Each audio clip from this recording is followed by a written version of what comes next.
pages or Cleveland Moto Podcast chat, Cleveland Moto Podcast or Cleveland Moto Podcast chat. Hey, we got numbers and we're live right now. Hey guys, welcome to episode number 534. Light 'em up, boys. I thought you'd never say that.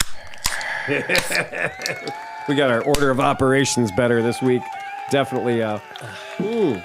Love. I'm drinking PB Blaster Nice. because my nuts were feeling a little stuck, and so now my nuts are unstuck thanks to drinking PB Blaster beer. We saw PB Blaster at the AIM Expo. We're going to talk about that in a minute. To my immediate left tonight, we have Sean Noel. and to Sean's left, Steve Sleepy. and to his left, Johnny Mac. and to his left, Speedy Pete. and coming around the corner we have, Shanky Smith. and behind the bar. Tom Pennington. Yay, everybody sounds amazing. Delicious, in fact. Oh, my God. We sound so good.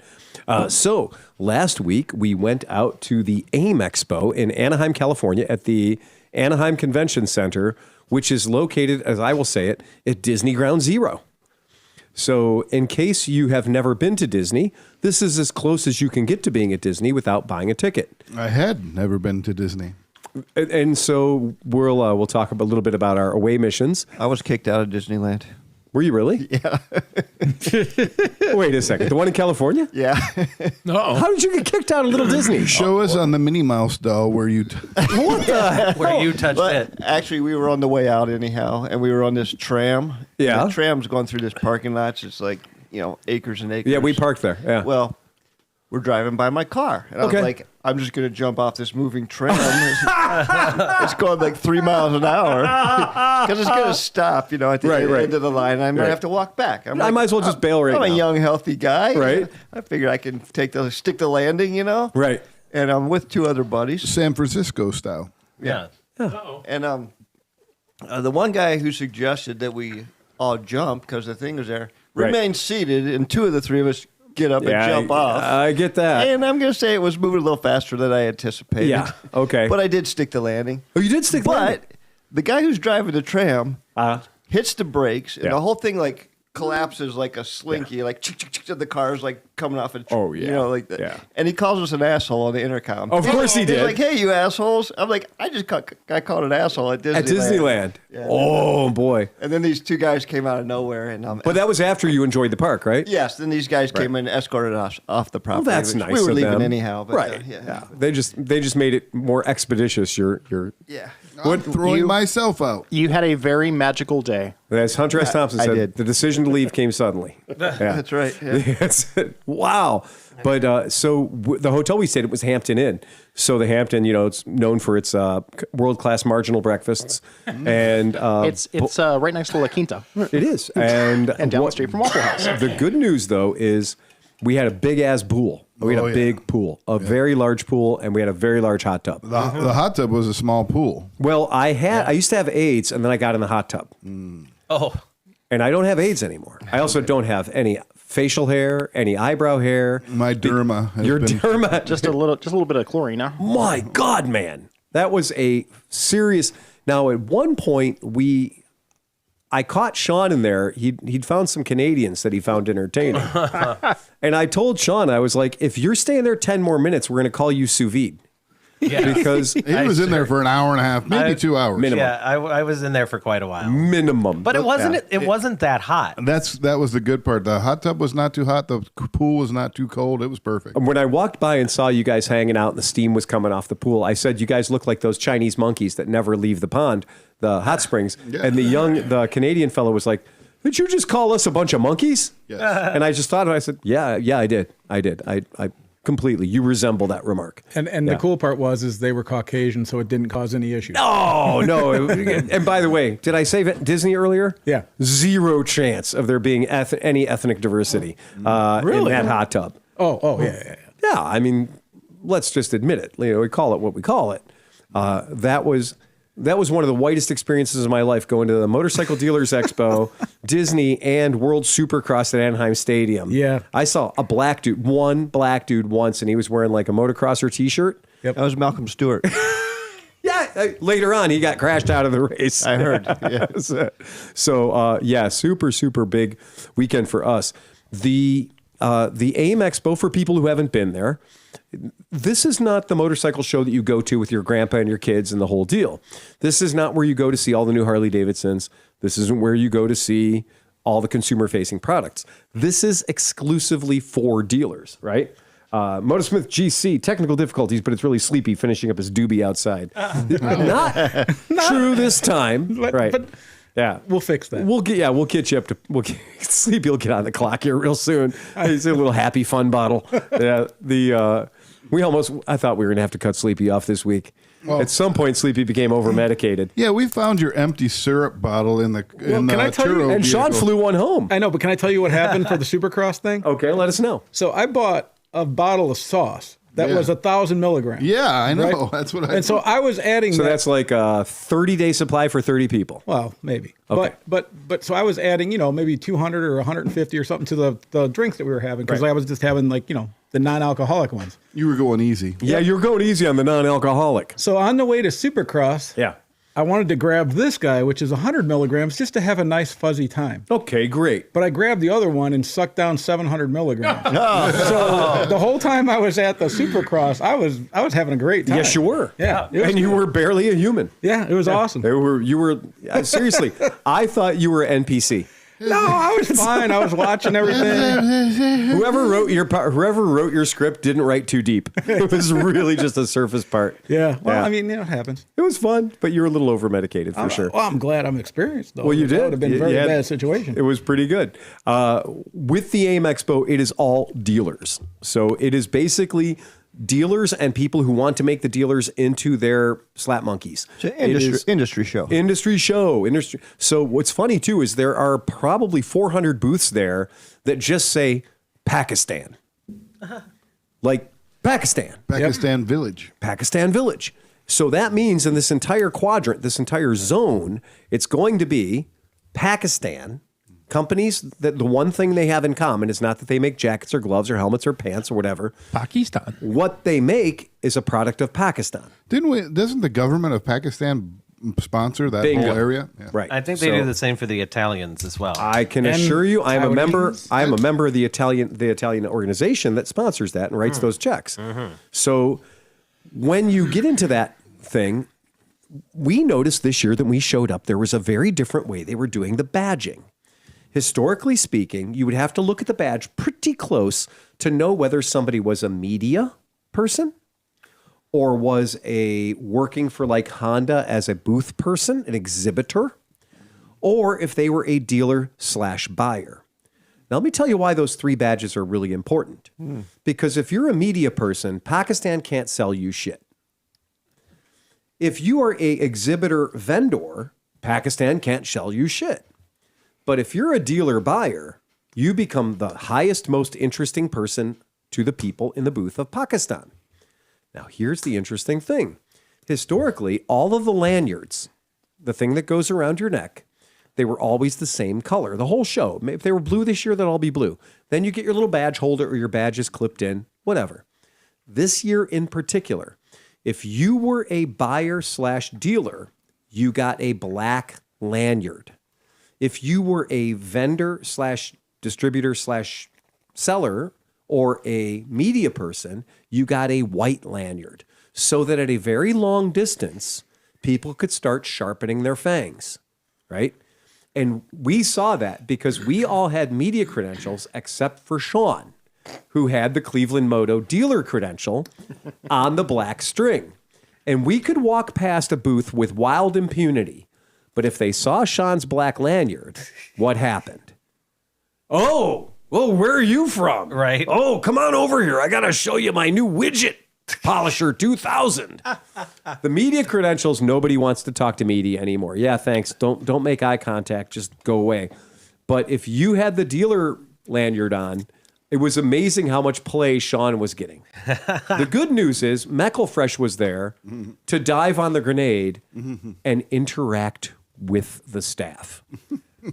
John gets 5 stars for making everybody who worked there earn their paycheck. I was just bored at one point. And I'm like, make sport out of it. I'm going to talk with this person. I'm going to talk with this person. Miraculously, they were usually female.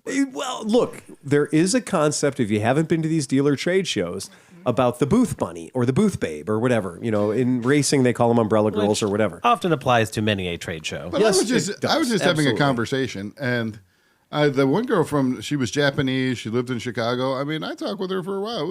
It was nice. It was just. It fun was to very talk to her. cool, and they were probably thrilled to have somebody to talk to that Well, wasn't that's just a why target-related relationship. I saw this person hanging out there, just like bored, and I'm like, let's go talk to somebody. And she didn't seem like unhappy to have somebody to interact with. She was thrilled to be on the soft carpet talking to a human. What'd you buy? Nothing. She was selling plexiglass panels. He's the new highest sung dealer. He starts next week. They shipping him 18 bikes. Yeah. She was selling plexiglass panels for excavators and stuff. And Right. It's like, Yeah. Right. They paid for the booth how did you end up here? But because they call the local temp agency and they say, we need, no, she worked for that company. Oh, she did? Yeah, out of Chicago. Yeah. So she's their paid representative to work these booths. So she works all those booths. Yeah. So it's a really interesting trade show. What was very surprising, though, is we've been to a bunch of these. And last year, the one at Vegas, we were like, I wish it was a little bigger. I wish there was more stuff. They fixed that. It's big. The wrong stuff. Well, it was big. Yeah, it was. It was mighty damn big. Yeah, we walked around the first room most Right. of it, and I was like, and then we're like, oh wait, there's another whole Equally second large room. Yeah. An equally large second room. Now, to that effect, talking about that, if you go there and you're like, ooh, I want to see what the new Ducati Panigale looks like, this is not where you're going to see it. But I will tell you something you will see at this show that you won't see at the International Motorcycle Expo, and that is all the new Nortons. So the full Norton display was there with all 4 of the new Norton motorcycles. Why? Because they're not trying to sell to the general public. They're trying to establish a dealer network. And so you could tell based on the motivation of the company, what the company's goals were, what they were there to do. And a lot of these guys are there to establish a dealer network. Well, case in point, that's when you got hooked up with Moto Morini, right? Last Exactly. year. Yep. Right. And we know it works because essentially a year ago today, we signed a contract with Moto Morini. And, within 2-3 months, we had the bikes in my showroom. We're rocking like docking. It also is a good thing if you are a dealer and you go to these trade shows. All of day one, all I did was I found the people at the trade show who are my current vendors. So I can go in there and say, you don't know me, but I bought $8,000 worth of your shit last year. Let's talk about what we can do now that I've established that I'm buying your stuff. Maybe there's something we can do to help each other out, because across the board, the general consensus is the numbers are getting smaller, not getting bigger, unless you're Kawasaki. Okay. So for the most part, though, most people are hurting a little more than they were last year when it comes down to Kawasaki had a great booth. Honda did not have a booth. Honda had some dirt bikes. They had the CBR 1000. Yes, would you like all the R's? We have all the R's for you. I was trying to roll my tongue. We need Oscar. I was disappointed. Well, again, they weren't there to try to sell the general public motorcycles.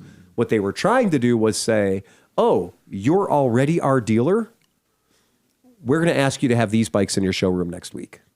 You weren't kidding about the press thing, though. Like, I rolled up with the $4,000 camera thing, sat down, and was like, hey, I'd like to interview you about the new Suzukis you have coming out. He's like, it's on our website.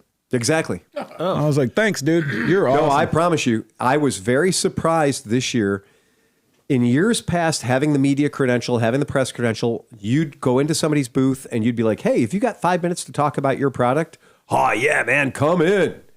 And now it's, hey, if you got 5 minutes to talk about your product, here's Timmy the Slap Monkey. He has a 7-word working vocabulary.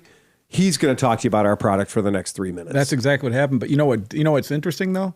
Because I did talk to 5 or 6 companies that were excited to talk about their shit. So guess what? They're going to get featured. And Same the with others me. aren't. Yeah. Right. The videos I got, there were a couple of people that when I was shooting them in their booths, where they just, apparently they ran out of energy at the 45-second mark.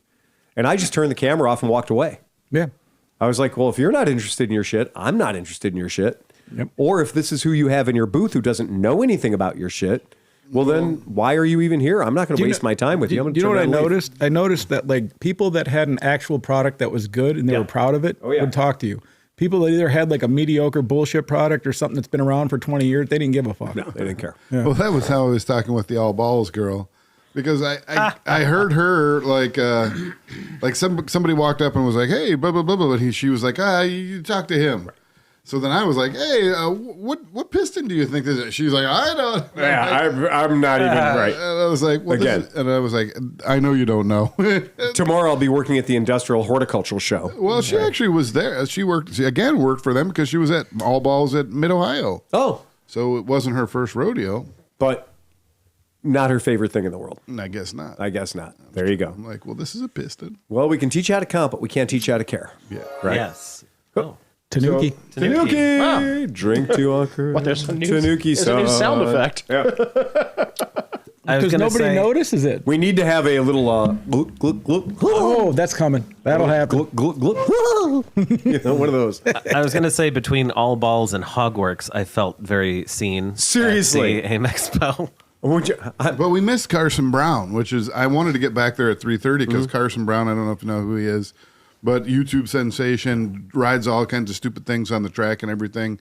And he had an autograph session at 3:30, which I never made. Which, well, I was really lucky that right after I saw Liza in one of the middle rows, and she was like, have you seen John McGinnis? That's who it was. And I was like, have you seen John McGinnis? Have you seen John McGinnis? And I was like, well, I heard he's here. I saw a picture of him in somebody's booth, signing the thing. And she's like, have you seen him? And she was like, she looked like a fucking chinchilla on crack. Like, she was just like, where's John McGinnis? Somebody's John McGinnis. I'm John McGinnis. And I was like, okay. So then it was literally that same night, later that night, when we were kind of wrapped up, we were done kind of. We were just kind of figuring out where we were going, that I happened to bop out for a cigarette real quick and just happened to catch John McGinnis. So I have got an excellent interview with John McGinnis. Wow. Probably, we kept it down to like 4.5, 5 minutes. I'm going to edit it and kind of make it a little better because we had a lot of noise. We're literally outside having a cigarette, man. Mm-hmm. So I was fun because Oscar and I talked to him last time we were at Isle of Man when his electric motorcycle ran out of electricity in front of the Raven. What a great place to run out of electricity. Yeah. But he also was wearing his silver or aluminium baked potato racing leathers. So he walks up and he goes, hey boys, I seem to have forgot my smokes in my other packet or my other pants. So yeah, immediately people gave him cigarettes and bought him a beer and everything else. And because he's fucking John McGinnis. Yep. I saw him at the AGV booth. He was standing there and like the owner of the thing was like, oh, John, because I didn't realize who it was. Oh, really? I mean, I was like, And that you're looks like, this is a Midwestern guy. Look at his teeth. Well, I looked at him. I'm like, that guy looks very familiar. And I couldn't place it. And then Yeah. he said, John. I was like, oh, shit. But then instantly he was surrounded by like 9,000 people. And I For was like, those oh, of us who knew Phil McCaleb before he passed, John McGinnis and Phil McCaleb, again, Scottish heritage, they could be brothers. Like, or Morecambe, I should say. They could be brothers. Kind of shocking. But anyway, in that insane place, that place that was just, I mean, honestly, it's a little overwhelming. I'm glad we took the first day to kind of walk around and just get our bearings because it is overwhelming. Yeah. Did anybody have a straight up legit, the bike you saw that you were like, oh God, wow. Oh, that's cool. That's neat. I like that. Did anybody have one unit that did it for you? Sean, anyone? Well, I definitely did like the 1200 Morini, the Escape 1200. The Escape. Mm-hmm. Yeah. So tell us, I mean, what kind of hit it for you? Well, because I want something that has that sort of do-it-all adventure touring kind of thing. And that definitely seems like it will do it in strides, plus what it's offering for its price point. Yeah. I get that. I totally get that. That thing has every feature known to man for under 13 grand. Right. Kind of shocking. It's kind of amazing, actually. A very, very fucking cool bike. Would you like to expand on that, or we'll let it go around the horn? Yeah, let it go around. All right, Sleepy. What'd you find that was your favorite? Like, Well, I mean, for that thing, I have to say the Moto Marini stuff. So the 450 I want, and then the 1200 I want. I'm actually thinking about selling my Africa Twin after all these years because that 1200 is dope, and it's a V twin. I kind of want to ride it though, just see what it feels like. Right. But considering it's a V twin, I think it's gonna be really fun. And what you told me about that motor, where it comes from. Its history is a pretty big motor, yeah. It's a pretty good motor. So, I mean, obviously it's going to have all the features of the 700, which is more than any bike I own currently. Yeah. And it's probably going to be better because it's the flagship of their whole thing. Marini does know how to put cool buttons on bikes. And the thing is so we found out, they admitted that it's exactly the same bike as the Ibex 450 to a point. For the Vittori. So we're talking about the 450 I'm now. sorry, the so yeah, the 450. Vittori 450, a.k.a. All-Thrike, depending on where you're from. Right. Well, I forgot. That's the other one. I'm probably going to get that first. I want that bad. But they did it so much. The Ibex was cool, but this one is everything on it is cooler. And what Sleepy's not telling you is not only did they have them in the booth, we had 2 of them there we could sit on, we could play with, and they started it up for us. Yep. Oh, yeah. Which was a huge surprise considering indoor event. I don't think anybody was supposed to be starting motorcycles, but he couldn't resist. Cody couldn't resist running over there and being like, hey, have you heard this yet? Yeah. And I was like, whoa, that does not sound like a 450. No, and it doesn't look like a 450. It looks beefy, the metal tank, all the stuff on it. They just did it right, man. And I love that there were about... Well, doesn't the Vittori have 8 different things that make it better than the Ibex? You know, starting with the display and... We could very easily get lost and just say, yeah, the Vittori and the Ibex, same manufacturer. Same price, too. Same exact price. But when you look at the number of... Just to me, here's my game. I don't care how many accessories you have for your motorcycle, but if you don't have the places on the motorcycle to bolt those accessories on, then I'm just going to be fiddle fucking around making adapters and strapping shit on. Is it okay, I know the motor is the same, yes. But is the whole bike the same manufacturer? Right. So this is what it comes down to is the drivetrain and the frame are the same. There are elements of the frame on the Moto Morini that are different in the later manufacturing process to give you the hard points. And this is my favorite thing about a motorcycle. If you're going to sell me a motorcycle like a KLR 650 or a DR 650 that I'm going to be bolting a bunch of shit to, right? It's nice if you give me a bunch of places from the factory to bolt that shit to. Tom will tell you, we can put about $3,000 worth of accessories on a Vespa and not drill one hole. Because part of the design of the accessories is in it when they design it at the factory. When they put the holes in the bike and the factory, they're putting the holes there with the intention of where the accessory is going to go later. So that when you sell somebody a set of crash bars and the bike tips over, the crash bars don't damage a $2,000 part because of what they're mounted to. So we have become very used to accessories that we can install without drilling holes and molesting the bike, or accessories you can take off and there's no evidence the accessories were ever there, because they literally have well nuts all over the bike to receive those accessories. That's where I thought the Vittori 450 was genius. The metal gas tank, which is bigger than the tank on the Ibex, has hard mounting points built into the gas tank. Like legit ones, not even it looks nice. No, they were quite good. Yeah. And they have a receiver plate mounted into them already, so you can just take your tank bag, whatever brand you have, if it has 2 straps on it, you can now secure it to the Moto Morini.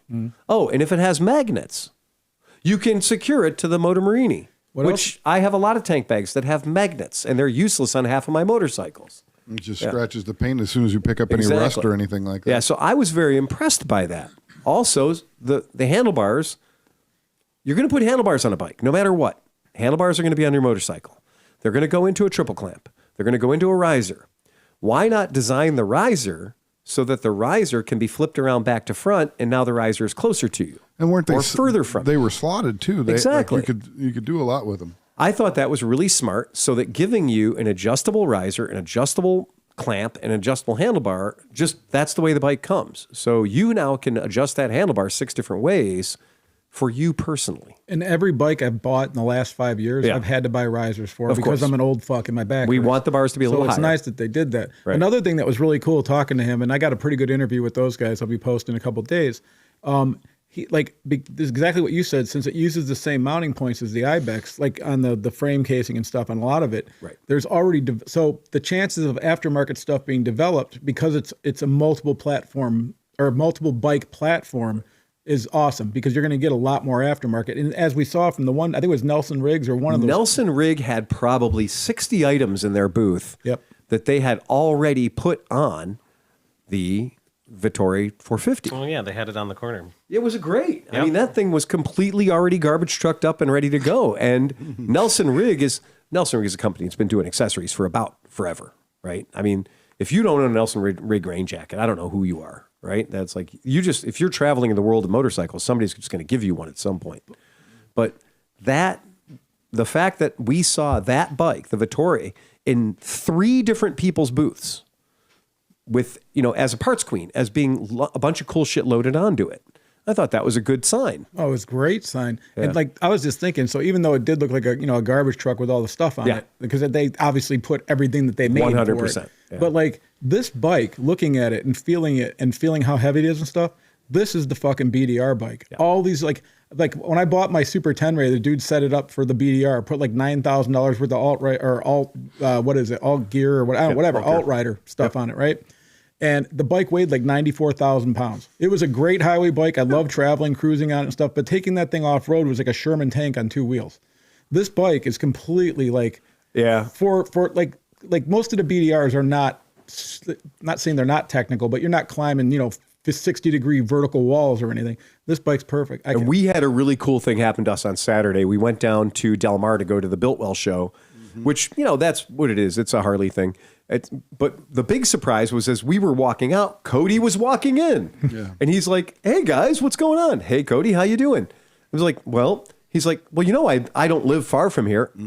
I rode the Vittori 450 today. I was teasing, and we were like, hand over the keys. Hand over the keys. And he's like, here you go. So what a great experience for us to be able to kind of see the bike and worship the bike in a natural environment. And to kind of see one out on the roads makes me feel really good as a dealer that is one step closer to the door. They did call me after the show, by the way, and we are getting 2 bikes right quick and hurry, which is really cool. I appreciate the follow through. John, you had a favorite bike?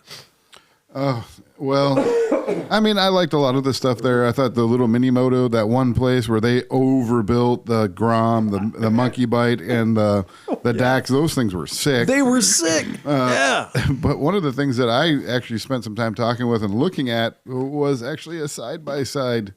And it was the Kawasaki Terex, which is powered by the H2 motor. So anywhere from 200 to 300 horsepower if you get the supercharged one. That's a supercharged H2R motor. Shame on you. Shame. Yeah. Shame. Well, wow. But John is no longer allowed at Mid-Ohio. If you live in California and you have access to Pismo Beach or something that, oh yeah, I'd like to spend a day renting one of those. Oh yeah.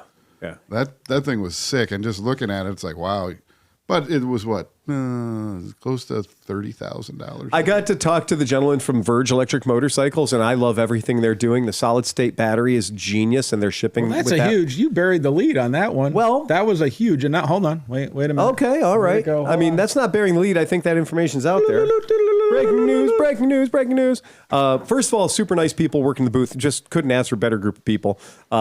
Learned a lot about their bearing technology and why it works as opposed to all the Jesse James choppers and all those choppers that were being built in the early 90s that had what were called helicopter bearings. Yeah. So it's a big round bearing. So you look through the back wheel and you can see through the back wheel.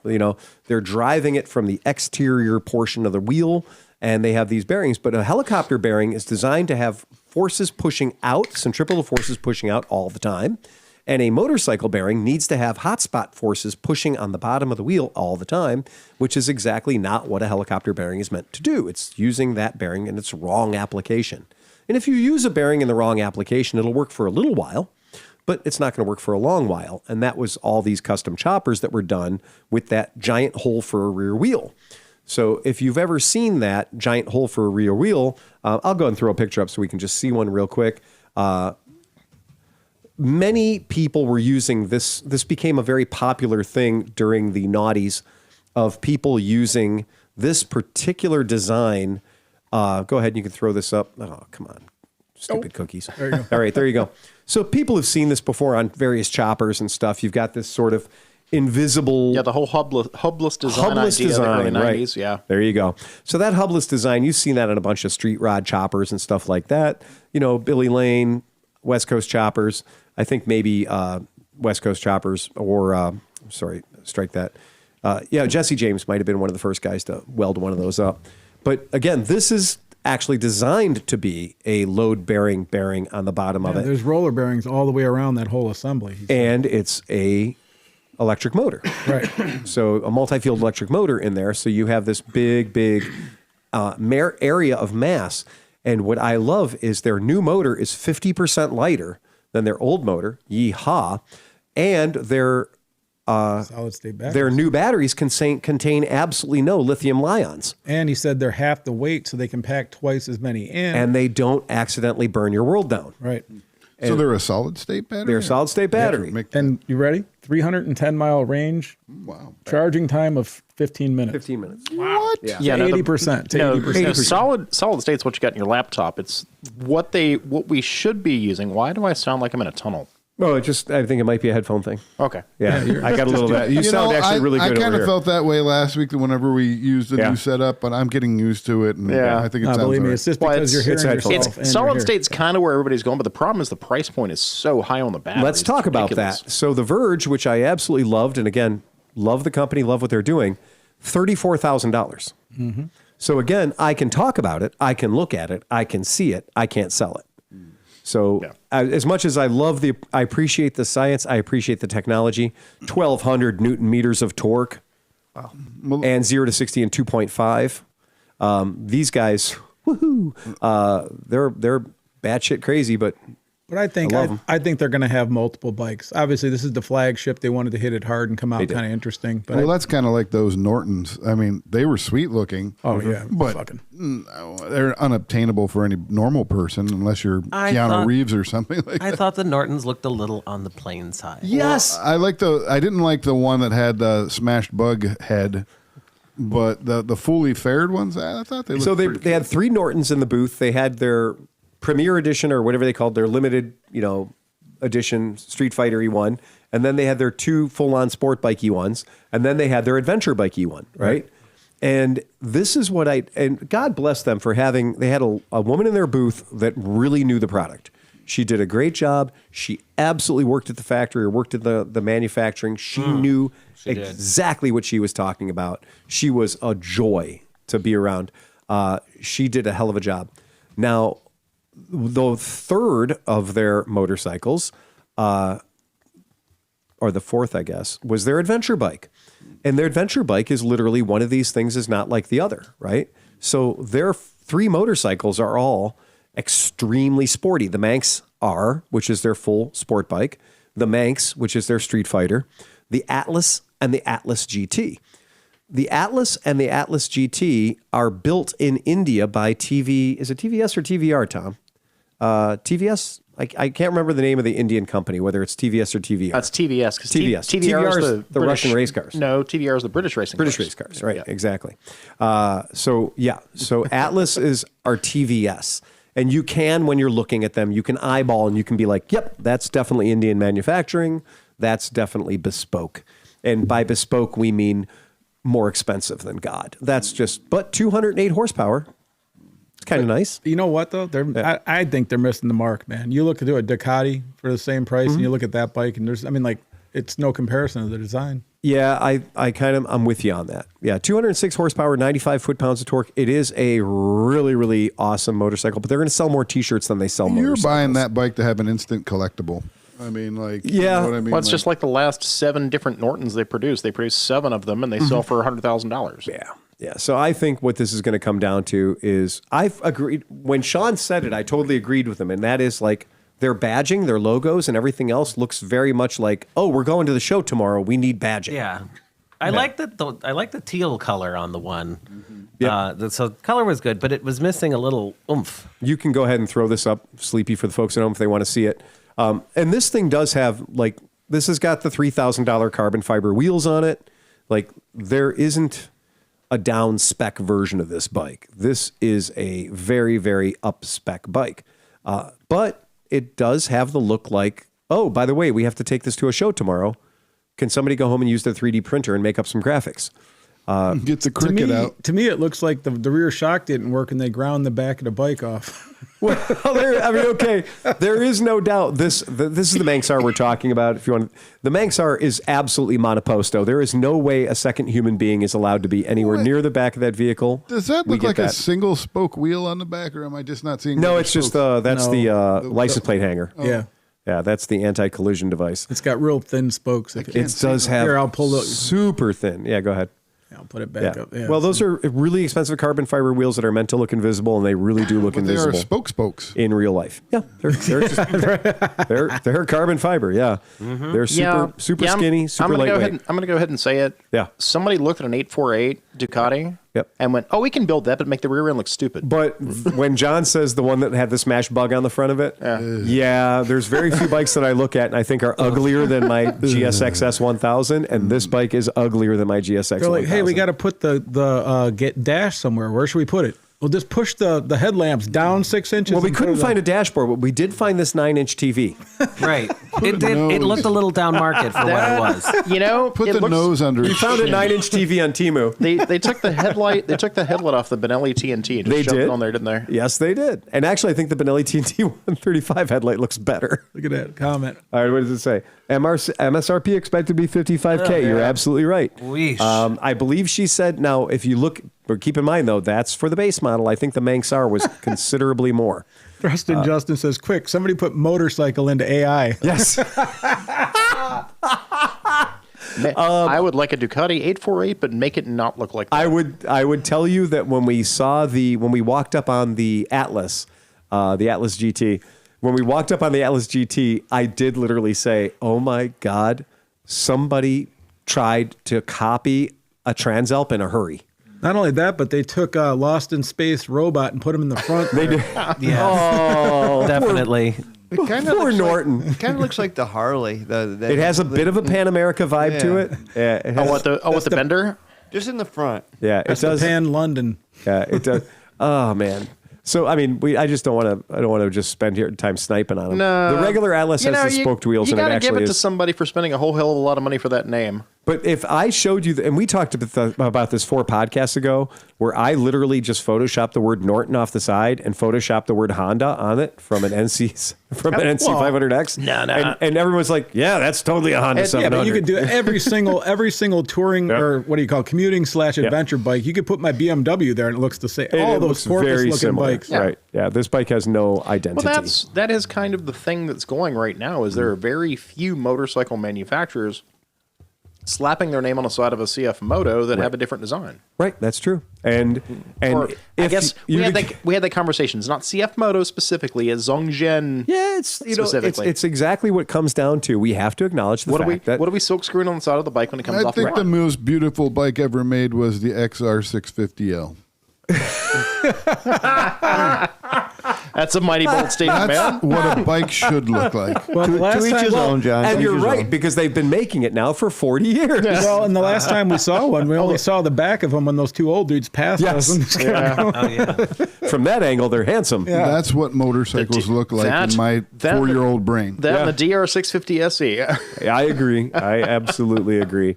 There were a lot of motorcycles at the show that I gave up this year on playing hey, let's wander into this Chinese booth and see how horrible it can get. Because it got horrible real fucking fast. What was it? Style and Speed for 20 years? Yeah. That booth. What the fuck was their name? Oh, Tech. Super Mock. Super Mock. Super M-O-C-K. Like I'm literally super mocking you right now. Yeah. Mocking all the other So how do manufacturers. the new Thunder Chicken Falcon Strike look? Oh this year? no, these are worse. These actually these don't look like rebar was put together. These actually look like somebody designed them, but poorly. Yeah. It's just not well.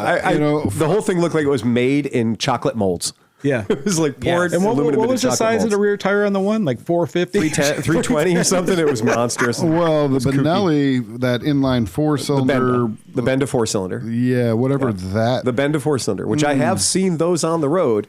And that the bedliner coated frame left little to be desired. Yeah, that was rough. That was a bit rough. and that's again, bedliner. This is their LFC 700. So I'll pull it up so people can see it at home. It is an inline 4, right? So, I mean, it's an inline 4, which is not a motor that normally finds itself into cruisers. It's a cool concept, but not well executed, in my opinion. Right. I mean, I think that if we sat around right here at the table and we said, name your favorite inline 4-cylinder cruiser. Okay. I can't, but I can say Crickets. the Magna. Oh, I can. I know what mine is. Magnas or V4s? I know. That's what I'm saying. I was going to say. How about the Kawasaki Eliminator 1000? Yeah, that's what I was going to say. That's kinda Or where I'm the at. 900. They made a 900. Same thing, 1000. same bike. What was that ZL Honda? 900? The Honda 650 SC qualifies or no? That's There's not that a cruiser. one with That's the a weird. sport bike. Yeah. No, It's that's a standard. Okay, that's Yeah, it's a yeah, it's standard. got I that wouldn't- stupid lumpy seats. Yeah, I definitely wouldn't call it. I definitely wouldn't call it. Not the Nighthawk one, the other one. Well, that's the thing that sucks. Like, if they wouldn't have fucked the back end of this bike up, it had a chance. Oh my God! But John's right. The touch points anywhere you put your hand on that motorcycle felt cheap, Yeah. and it felt like they couldn't figure out what vibe to go with for the whole motorcycle. So some things looked very much like a Lego part, and other parts looked like they were trying to brag about how 3D printed they were. That's totally true. And I just couldn't lock in what the identity of the motorcycle was. I could not lock in where is this bike going? What is it exactly? If somebody's going to spend $11,000 or $12,000, which this bike is 9,100 pounds in the UK, and you can throw the picture up right now. The thing that's supposed to be in the headlight is an air intake, or it's a Juice Master juicer. One of the two. It looks like a Ducati that Diavel, one, Yep, it does. but not. Right. Well, Exactly. and the worst part was that exhaust was just a hollow box with some chain put in between Yes. the holes. Yes, it is. Like, Yeah. like it looks like somebody took a wrecked Diavel, Yeah. a V-rod headlight. Oh, well, the only part of that bike that's the headlight is the little tiny winky visor Oh, that's above right. That's the we juicer. talked about this. That's So the, the that's juicer intake. that's there, the juicer That's the does glory nothing. hole. Yeah, the juicer does nothing. That does. Well, I think it's a giant vacuum that sucks bugs in. I mean, Well, it certainly is sucking. it's close, but no cigar. Looks like It's- a Q siren off a fire truck. It's just surface Yeah, it surface is- finish. The finishes were. So I saw one of these when I was in Rome, and Merritt pointed out, she's like, Jesus, look at the back tire on that bike. It is, And I was like, holy shit, that's a Benda. They're trying to sell me those. It is not an attractive motorcycle, and it's not ugly enough to be quirky. Well, so this is exactly it. If Steve Hoffert was here right now, we could play the game on the Honda NM4, right? Because Hoffert loves those Honda NM4s. He thinks those are just super cool bikes. Would he think this was as cool? I don't think he would. 3 stars. too much horsepower, yeah. not enough fuel Well, mileage. at least with the NM4, they tried to build like the Akira anime bike. They definitely did. This thing, I don't know. 100%. I really don't know what they were trying to build here. I just wonder what the motor's like. I mean, it is a 700 4-cylinder. It's a so 16-valve, 700cc four-cylinder. Will it scream, or is And it it's a like 4-to-1 or does it sign off at 6,500 RPM? I looked at it. It's 85 Hurspers, and it's 44 torques. So just like most inline fours, you got to get the revs way to fuck up to get them horsepowers, and you're leaving the torques in the dust. And usually with a cruiser bike, we like torques. So with cruiser bikes, what makes them so fun is if that were a Harley Davidson, you'd flip those numbers around, right? Can you make I make a torquey inline 4? You can I just Could found you? it on Alibaba. make it under square, like stroke. What? Not I was looking up inline 4-cylinder bikes, and the Essentially, answer to my you'd have to be a question was the stroker. Suzuki GS X550L, which technically qualifies as a cruiser. Oh, no, it doesn't. Really? The weird one with the lumpy I seat know, in the back and I then know. drops down a little bit. Again, yeah, right. It's Get like it. it's just like But I was looking Nighthawk trying with buckhorn to handlebars. figure out what Yeah. I was looking for here, Sure. and the Benda just popped up on Alibaba, and I'm like, yep, there you go. Yeah, it's found its home. I get it. I'm just Alibaba telling Benda. you. Yeah, 85 horsepower. Okay, that's great, but it's an inline 4-cylinder, so you're going to find those horsepowers way up there at that 10,000 RPM range. But your torqueys are going to be coming on at about 3,500, and you only have 44 of them. So we have to decide in this situation whether we're going to war with horsepowers or are we going to war with torques, right? And it doesn't have enough torques to make the cruisering thing do the cruiser thing.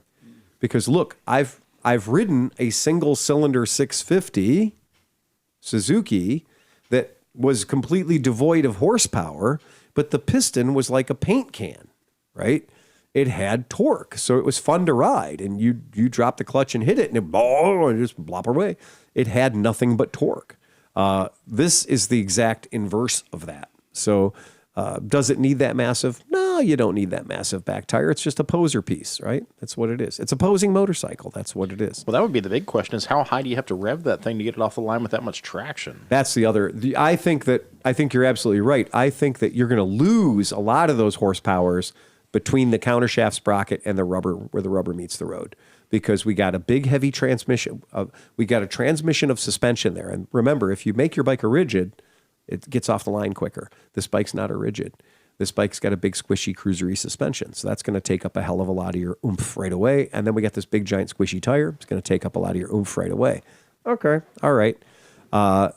Let's give it a dual range transmission. This is a 310 back tire. I'll tell you that. I'll tell you that for nothing. A 310. And I looked at my catalog and I could not find, Parts Unlimited does not sell a 310 by 35 by 18. I said, that's right. I did not fucking stumble over my letters. This is a 310 by 35 by 18. This is a Band-Aid. Yeah. Sounds like a car tire. It really.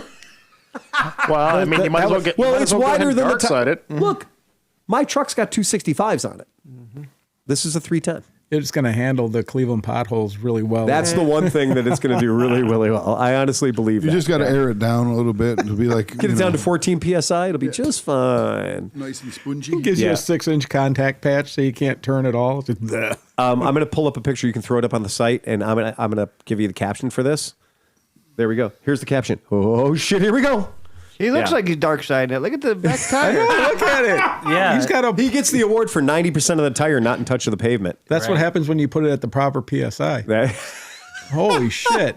yeah, he hit one pothole and bounces for a week and a half. Yeah, They're so like, get tips in really fast when you get to That is a larger that's a larger circumference than most beach balls. well, the big dogs I worked on for ages have the 300s. 300s, and yeah. that's why when you said 310, I was like, wait a minute, is that big? Oh, there's the snout. Look at that snout. Those things were ridiculous Yeah. because you'd run out of contact patch on the front tire, which is like this thin, Right. before you ran out. it's of the rear. traditional like. Is that a turbo later from like the 85, like 87? I told you, it's a juice master.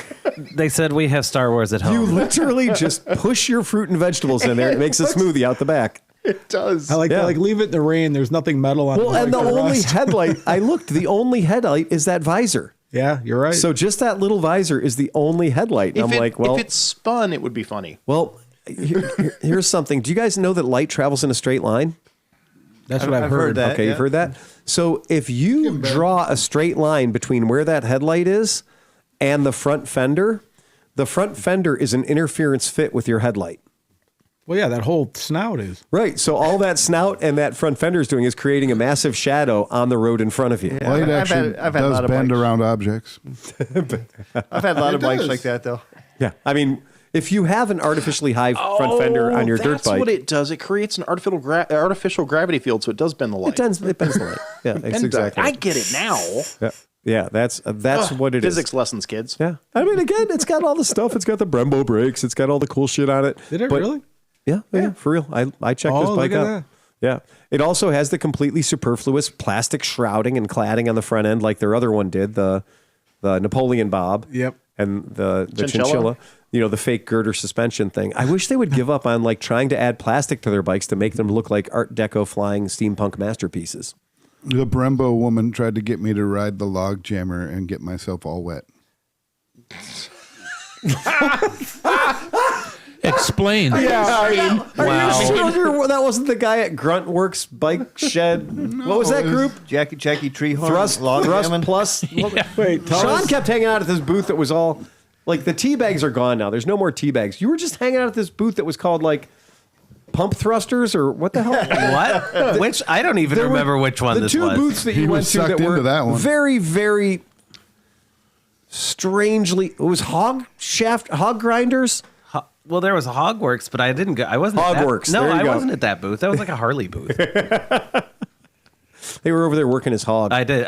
It would have been great if they had something useful for me. But so the woman at the Brembo booth tried to get you to ride The log jammer. the log jammer. You know, their equivalent at Disney World.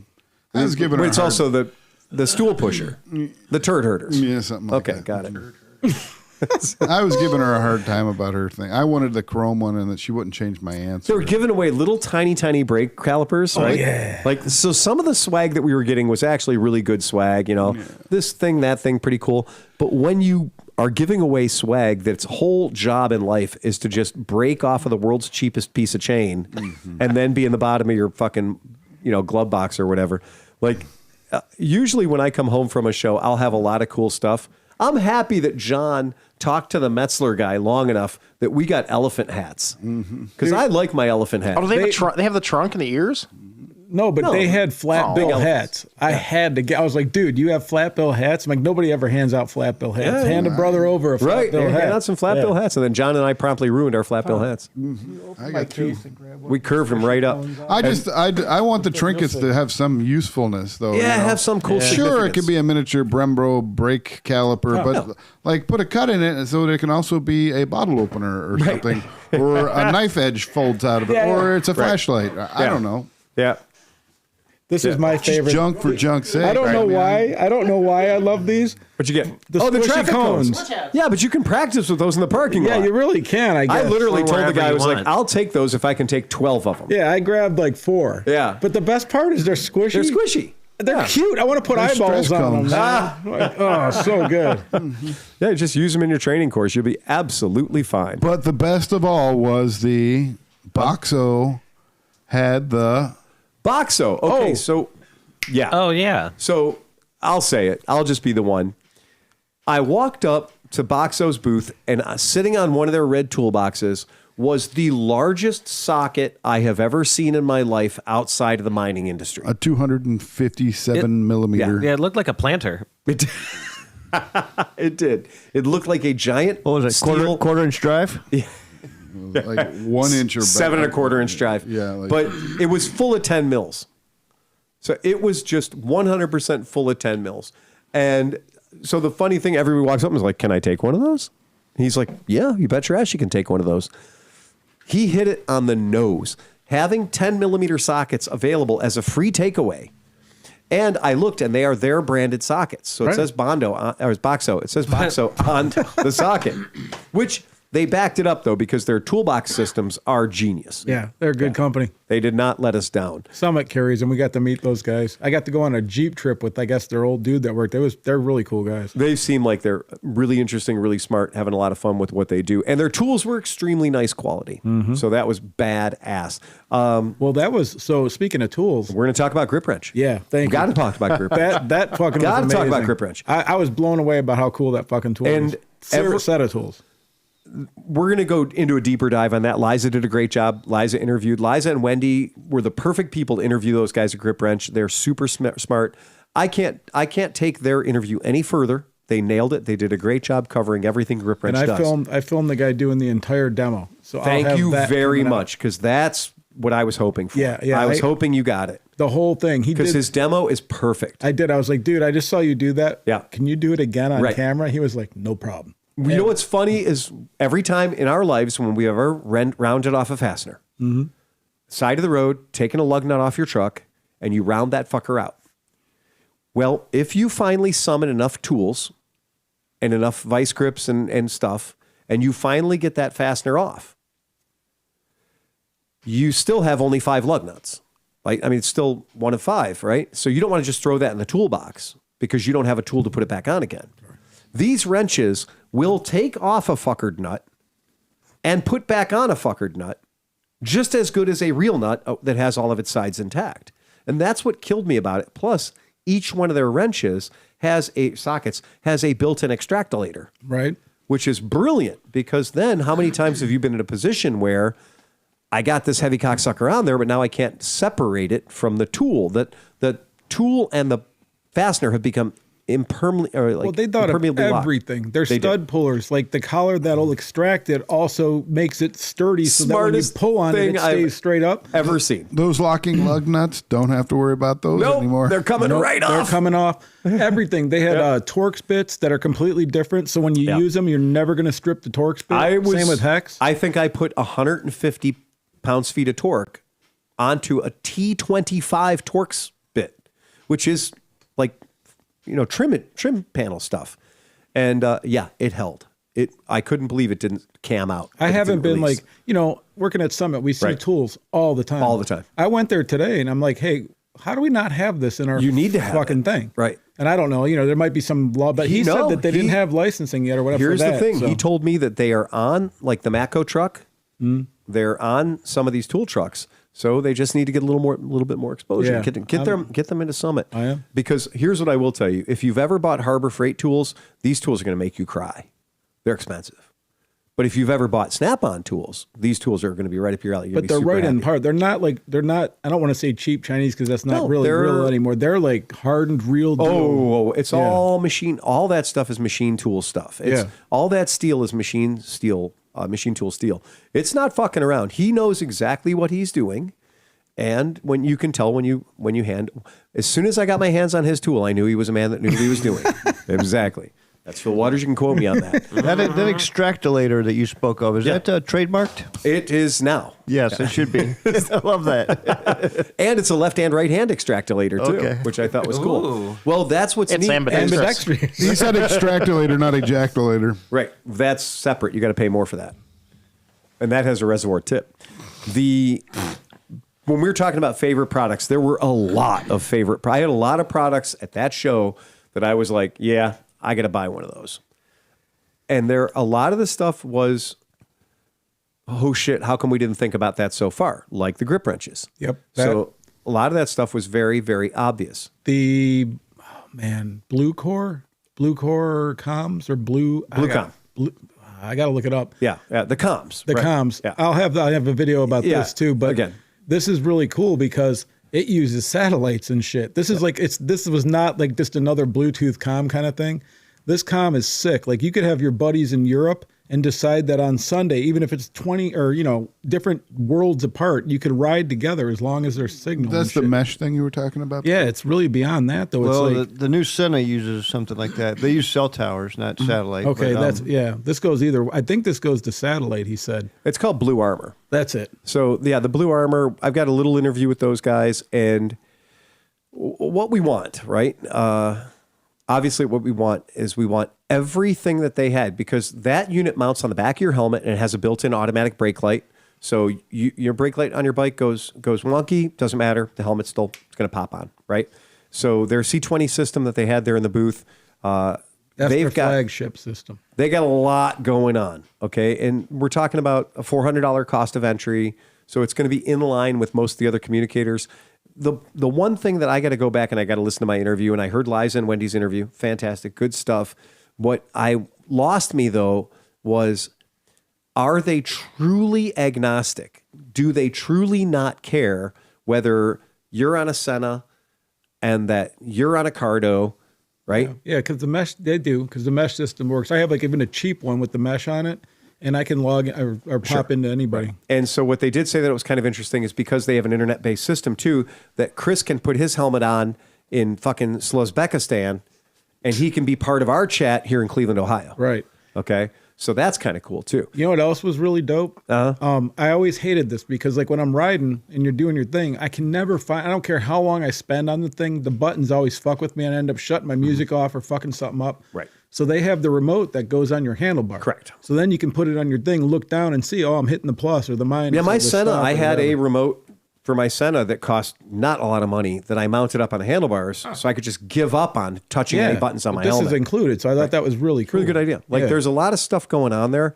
And biggest thing that people should pay attention to is 16-hour battery life. So 16-hour battery life on a communicator is pretty fucking ricky-ticky. That's and super the speakers and stuff and the microphone. So they said they're using a really high-end microphone to the point that if you're talking to people on the phone, they'll have no idea that you're riding your motorcycle. Mm-hmm. And also the speakers, I think they're JBL or something like that. So they're actually they're good quality speakers. They're not using just crap. It was I kind of had the vibe that it was a really, really high-end product. They really worked hard on hitting all the touch points. But I just kept asking them the same question. I was like, so if we're on a ride and I can tell when I eyeball my people in the ride, 4 of those guys got Cardos, 3 of those guys got Sennas. I've done these rides before and then we're all playing the game of press and hold the button. Okay, are you in? No, you're in. No, you're out. You're out. You're in. It becomes a fucking pain in the dick. So 90% of the time, I just turn my music on and say fuck everybody. Right. That's the beauty of mesh. You don't have to. You don't have to fuck around. And what their deal is, they have the app for your phone that you can literally, with a QR code, hold it up and say, hold up your phone, boom, QR code, you're in now. And I just built a group, and that's what I thought was cool. I can build a group of 10 guys. But you can't bust into somebody's group. That's exactly right. You can't bust into somebody's group. You have to be invited and you have to be uninvited. So to leave the group, you have to be uninvited. To get into the group, you have to be invited. And I also like that whoever's leading the group can say, okay, we're going to put Tom on listen only. We're going to put Tom on whatever. Or Tom has to key the mic to chime in. So if you've got a leader and you got a tail gunner and you got a middle guy, those are the only 3 guys that should be voice activated. Yeah, everybody else should have to key to talk. Let's put Tom on listen only. Well, I mean, That's typical. the reality of we tried to do this for the DGR, and we got for the DGR, and I had 20 guys come up to me and say, "Hey, Phil, we saw you have a Senna 10C Pro helmet on. You know, your helmet's got a 10C Pro on it. Let's make a group." And I was like, yeah, this is not going to end well, but when you guys have your shit together, come and find me, and I'll press and hold my button, and you know what we'll do? We'll lose each other exactly 60 feet in, and that's what the whole mesh fell apart. The group fell apart instantly. Right. So I'm hoping this will solve that. Well, and the guy was pretty cool, so I was talking to him for a while. They got some other cool shit coming out that they're not really, like, they weren't talking about it too much, but they let me see it. And it's like, you can do this on any bike, a 1970s Honda all the way up. Are you talking about the rear brake activator system? Yeah. It's not that much of a secret because he spent about 10 minutes telling me all about it. No, I know, but he was like, "Don't do a video." Love. Or, you know, okay, because he didn't yeah. want want it seen. Yeah, the brake distribution device. Yeah, but we can talk about it. But it was Cool. cool. It was really cool. Well, what's interesting about it, it was unique because it's not an on-off switch. No, not at all. You can set the pressure. And so basically what it is it's a brake lever that has a pressure switch that really, like, it can go from like 0 to like 150 pounds of pressure. Exactly. So like, you could really set it up. Oh, it's from the sex toy industry. Yeah, probably. Yeah, I mean, I promise you, this is a relatively short stroke linear actuator that is all about doing one thing. You know, in its other life, it just goes, ha, ha, ha, ha, ha, ha, ha. Right, but in I'm this saying life, the it just switch goes, too, though. But the cool part is the switch. Yeah. You could set it to the point where you could pull your brake hard and it doesn't do anything. But when you go, holy fuck! Well, you hook it to your front brake so that when you're activating your front brake, it's automatically giving you 10% of the rear brake. Or whatever you want to just got dial linked in. brakes on your 1972 Honda. Right, or whatever Right. bike you want. Yeah, exactly. And like for new riders and stuff, you could dial it up to like 50% so that it really helps brake down. Absolutely. And it's mechanical. Right. It's actually using your brake thing. So if it fails to normal. Well, we have customers in our shop that have had injuries and have had handicaps where they are missing parts of their body that they need to get that full motorcycle operation sensation. Right. And this would be a good application because I asked him, can you do it the backwards way where we hook it to the pedal and it activates the front brake? He says, absolutely. No problem. So that we can now, when you apply the rear brake, it's providing 50% pressure to the front brake. Super cool system. Very fucking neat. Again, not in the same realm as the communications device. No. But it doesn't but it's not tied into the hydraulics. It's actually just actuating the lever or the foot lever or whatever. Yeah, it's literally just using the rear thing. It's really cool. It is a really neat piece of technology. The other thing that you're going to like about their helmet system, their intercom system, is when you pair it to your GoPro, your videography device, then it instantly becomes a microphone in the system. Right. So that it then splits the microphone duties with your microphone on the camera, which picks up all the fun, sexy bike sounds. But now all the sounds coming out of your mouth hole are still nice and clear. Well, he said, it's going to be better than even any system that they have now. I mean, like people are using right now. I'm excited about that. That's an interesting thing. Yeah. Cool. So, yay. Good job, Blue. Good job, Blue Armor. Couldn't remember, there was a few years ago when I remember seeing Blue Armor at a trade show, but they were selling like a helmet cooling system. And I think it was the same guys because I almost recognized the guy in the booth. It could be. Could be. Well, they're doing a good job. Great now. product, cool product. I really dig it. That was really cool. John, did you have a favorite product? You said the tools. Yeah, I mean, I like those Boxo tools. They were Taiwan, but they're really good Taiwan, and a lot of this stuff coming. Like my old Harbor Freight set was Taiwan, but it's polished, really good Everything quality. in those kits. If you tried to build that kit out even if you tried to build it out at Harbor Freight and you didn't go the Chinese route, you went the Taiwan route, you'd save some money buying it from them. Also, the Motion Pro booth had lots of fun. Yeah, we lost you in the Motion Pro booth, buddy. Yeah, I liked all the Motion. You were having fun in there. There's lots of good stuff. Lots there. of creative Motion tools. Pro for motorcycle guys is like the Snap-on truck pulling up. But you go in there, you're like, Right. oh, it's just cool tools. Oh, I almost got lost because have you ever adjusted your front suspension on your motorcycle and been like, oh shit, the little flathead screwdriver on there is too small to use a dime. So I need just a particular little tiny flathead screwdriver, but these assholes put the handlebars in the way. So I can't get to the slots to adjust my front suspension because my handlebars are in the way. Mm-hmm. Well, Motion Pro to the rescue because Motion Pro figured out a way to beat that. They literally made a front suspension adjuster knob. There's no better way to put it, but it's a knob. And they bolt onto your shock towers, and they are just sexy. One, they look good. Two, they work. And so if you want a compression rebound adjuster for the top, and they make them, Motion Pro, so they make them 97 different ways. But you specifically can buy the one for your motorcycle. And I'll pull it up so people can see it. This little bastard's elegant. I mean, this is a machining tour de force. So you put this thing on, and you don't have to look for a little screwdriver bit anymore. You can use your fingers with gloves on. And just reach down there, press that button, and crank that knob. So much better than trying to find the right size screwdriver. Very, very cool. And I like that the kit comes with both the left and the right side. So, sometimes bike will have compression on one side, rebound dampening on the other, et cetera, et cetera. This is already built, designed perfectly for your bike. Well, you were looking at that fuel injector cleaner, which looked really handy. Looking at that to the point where I've already ordered it. Okay. So, yeah, they got my money on that one. Yep. So that fuel injector kit that Motion Pro does, that you put the Motion Pro secret sauce in there, and it runs on a 9-volt battery, and so it does that of your fuel injector, but while it's got your fuel injector in a holder so it can build pressure. Very freaking cool. Very neat thing.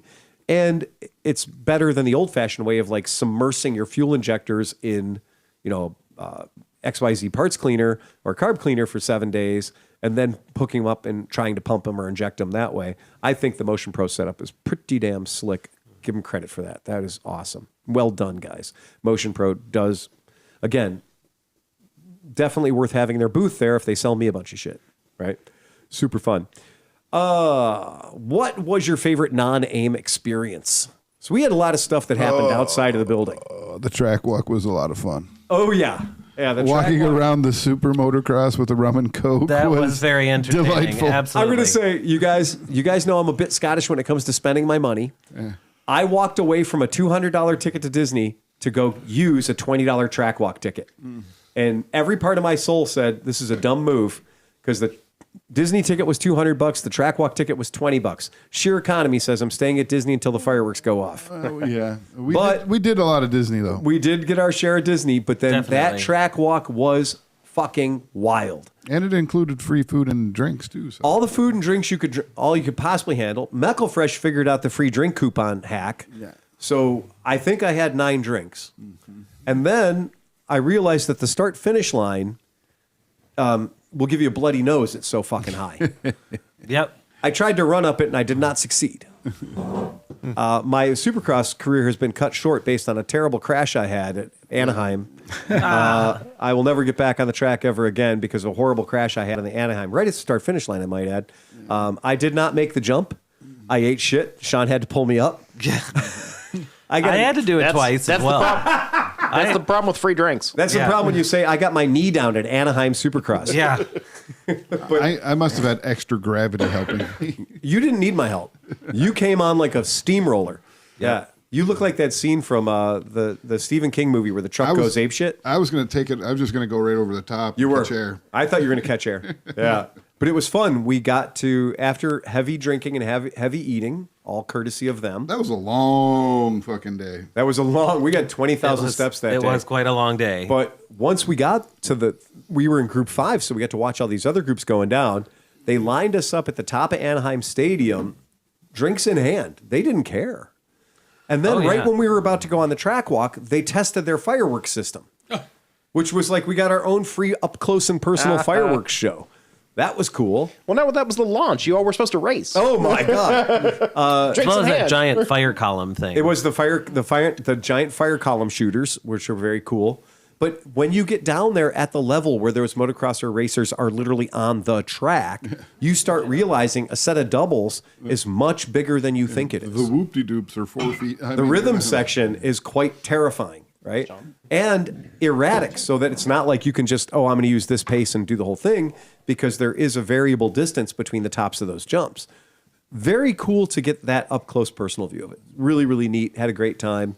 If only we would have brought something to Barry that would have gotten That was the joke. Turned Like, we decided we should have buried a 24-inch bright yellow dildo. Yeah. So that by the time they got to like the fourth qualifier, one of these bikes would have dug it up and just thrown it through the air.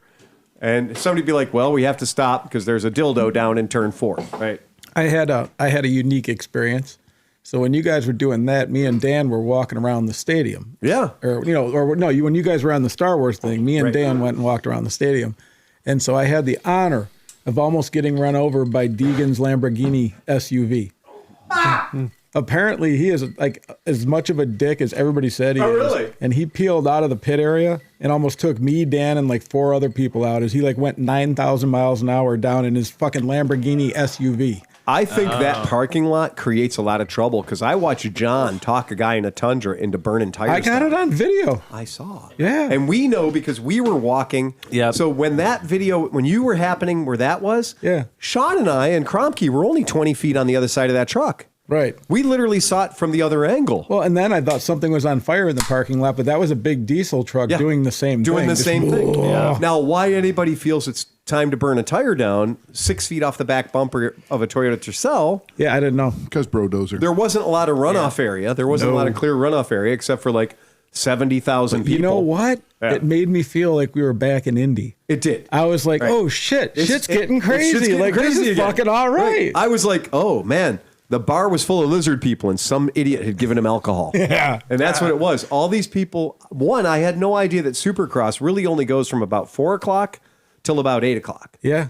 So it's not a really super long event. No, and it's like 200,000 fucking people. It was more smashing it. people than I have ever seen outside of like the Beach Boys at, Yeah. I think that stadium was like 95% full. You guys somehow magically got tickets for less money than online So here's by what- buying them from Katie, the woman who sweeps the floor. Well, this is what happened. So as we continued to walk around this thing, so me Yeah. and Dan at this point were like, I think this was a bad idea because now we're 3 miles into this walk and it was like, we're already sore. Right. And your right knee legitimately clicks when Yeah, you walk. yeah. So like we're walking and we're going, and all of a sudden we kept looking at box office and they're all closed. Right. And so I was like, fuck, maybe there aren't going to be anything. We walk past the one and the window goes whoosh, and I go, huh. And so I walk up and I'm like, hey, are there any tickets? She goes, we just released the last 80 or something. And I go, great. How much are they? And she's like, $75 or no, $70. $70 a ticket. And I was like, They were One- 85 on Ticketmaster. I was like, 1 second, please. And that's Right. when I called John like twice. You guys wouldn't yeah. answer. And I'm like, fucking answer. And then you guys were like, you want to go? Yeah. And we got him. yeah. But like literally, she was like, do you want to sit? How many are you? And I was like, 5. She goes, oh, you only have 2 options. She goes, do you want to be on that side or that side? It was a good side. Yeah, well, that's the thing. And it was up there. But I tell you what, I would it have was bought. up there. Fuck, it was up there. But I would have bought those tickets. I put both my hands up and hit a blimp. all the way. Yeah. But you could see everything. I Yeah. loved it. Oh no, it was great It was a visuals. great view. Yeah. Yeah. Yeah. It was good. So it worked out. That was awesome. It did. I was very pleased by the whole experience. It was great. We had a great time. We squeezed as much out of this week that you could squeeze out of it. Oh, yeah. Every day we had like 4 events, Yeah. and we somehow hit them all. All of them. Yeah, it was cool. We did tiki tasting experiences. Some pretty high-end, high-powered shit. I mean, Well, and not Yes. only that, but we sat inside of a wellies, a belly of a whale. Seriously. Again. Yeah, the Beast Below. You're inside the Pinocchio in the whale. We had the fuzzy tauntaun. We did have the fuzzy tauntaun at Oga's Cantina Yeah, at that was Disney. good. the Takadana cooler. The Takatana cooler. We did. We had a really good bartender at our Disney drinking Oh experience. yeah, I liked him a lot. He was cool. And then and then we went to this thing called Hard Water. Strong water. Strong thing, water. hard water, strong Tiki water, bar. which turned out to be fucking amazing. It was quite Wagyu burgers and all that fancy Oh, shit. the Loco Moco burger. Yeah, it was not messing around. Spam on it. the Egg, velvet spam. banana. Can we just say Spam, that we were egg and literally spam. checking to see if they had paddles? Half Yeah. a pound As you Wagyu go- burger with spam on it. Yeah, Nice. Yeah. I'm not joking. It was we had to check, make sure that they had them set for at least 60 volts. So when they both went into cardiac arrest, we John could and have them hold John and I hands. had the same meal, and that meal would kill lesser men. And on top of that, You were like, I like how they were like, and that's pretty rich and thing. But would you like the upgrade to more meat? And you guys were like, yes. somebody was like, "Oh, you know, Do you want the short rib? do you want the short ribs on your tater tots?" And I was like, "Well, you're serving me a Wagyu burger with spam and egg on it, and French fried onions, Who's counting? yes. and so." At this point, why the fuck not? When in Rome. We went outside and we saw that Emma had gotten the same thing. Emma gotten it too. I was like, "Did you get the upgrade to the murder, whatever they call the bullion balls or the cannonballs or whatever?" Murder balls. And she was like, "No, I didn't know that was an option." I was like, "Oh, John and I both got it." It was, it was crazy good. The question everybody wanted to know, how was the next day? Like in the morning? I think we were fine. Yeah. No problem. No, I actually think we were fine because again, we walked. After 2 cups of coffee, everything came out. Yes, also true. But lot of when we're motion. doing this trip is not. We're going to meet in the. We're not going to meet in the breakfast room at 6:30, kids. We're going to be off the property at 0700. No, we're going to meet in the breakfast room sometimes at 8, sometimes at 8:30. They close breakfast down at 10:30. Surprise to Sean. I was at the pool at 6. I don't know what you're talking about. Well, I did get up early too. I tried. There was the one point where like, has anybody seen Sean yet? They're getting ready to tear down the breakfast buffet. I thought I had an extra half He hour. definitely likes his beauty rest. I do. It was fucking What can I hilarious. say? Meckle Fresh wakes up at 0500. Like clockwork, maybe 0400. Yeah. Right? And then I'm usually up at 7-ish, usually. pretty Pretty reliably at 7. I like to get down and make my breakfast last about 2 hours. I like about 4 attacks on breakfast with like 2 constitutionals. Invariably, the whole crew would get together by about 10 o'clock or 10:30 and be like, "All right, that's it, boys. We're heading to the convention center." I'm ready to go back to bed. And then somebody'd be like, "Hold on, brown alert," and be like, "Ah, crap." So, Constant. Wait, what did Dan say? Constitutional. Constitutional situation. had a Constitutional crisis. constitutional crisis happened. It was a real thing. All right, so that was. I mean, it was super fucking cool. Orlando next year. That was an Yeah, that's amazing gonna be all trip. right. But hold on. So the morning. Thank you for being the world's best tour or travel Yes. guide. Oh yeah, that was excellent. Hey, we like to do fun amazing. shit. Oh, without a doubt. So I had booked that earlier flight, so I had to get up at like 5, and I left at 5:30 to go meet the Uber driver Yeah, you did. downstairs. So I'm down there, and I felt really good. So I'm just kind of sitting there, and I was enjoying a smoke before Right. the flight. Yeah. And out of nowhere, you start hearing, "Hey, you motherfucker!" And I'm like, "Ooh, that sounds salty." That's spicy. And then it was followed up with 10 years of your shit, you fucking cocksucker. And I'm like, wow. And I'm sitting there, and if you remembered, it was like that parking lot, and it had like the dividers. Yeah. So Yeah, it was that's the like, Disney parking lot right next to us. okay. Yeah. So The happiest place I'm on like, earth. interesting. Okay, I'm like kind of looking, but I can't see. Minnie's right? finally had enough. And yeah, and she's like, "You've been fucking my life up for so fucking long." And at this point, I'm like, I got to see this. We I have gotta to see look, what's right? going on, yeah. So I walk around and I walk and I peek and I make sure I'm very stealth about Yeah. this. And I look, and it's just the lady, Oh, she's alone. and she's pointing at herself. And Oh. she's like, 10 fucking years. Wow. 10. And I was like, wow. And I'm not trying to make fun of Yeah. her, right? But like, I've seen people with problems before, but never like a movie script. I bought a problem. Monster Energy off a homeless lady for 50 cents. She offered it to me. I was like, no, thank you. I was like, I don't know what's on that can, but it doesn't look like it's fresh. Oh, dude, I was chatting up the lady who worked the front desk because what else am I going to do? What else you gonna do? Oh, I got her life story. She's ready to divorce her husband, kick him out. wow. He's a deadbeat, doesn't do anything. Like, John's oh. just ready to go. We picked up, we literally cracked the $35 a night Hampton parking situation. Oh, yeah. Because yeah. it's Disney. And if you're within 2 miles of Disney, every parking space is $50 a day, right? They know that. If you can't be Disney, then you have to be profiting off of Disney. And the way you profit off of Disney is know that any flat surface is $50 a day to to park so your kids can go to Disney. Yeah, the night we stayed at the Marriott, we had to check the car in and out every time. Well, yeah, they have a guard, they have the whole thing going on. And we're like 5 miles away.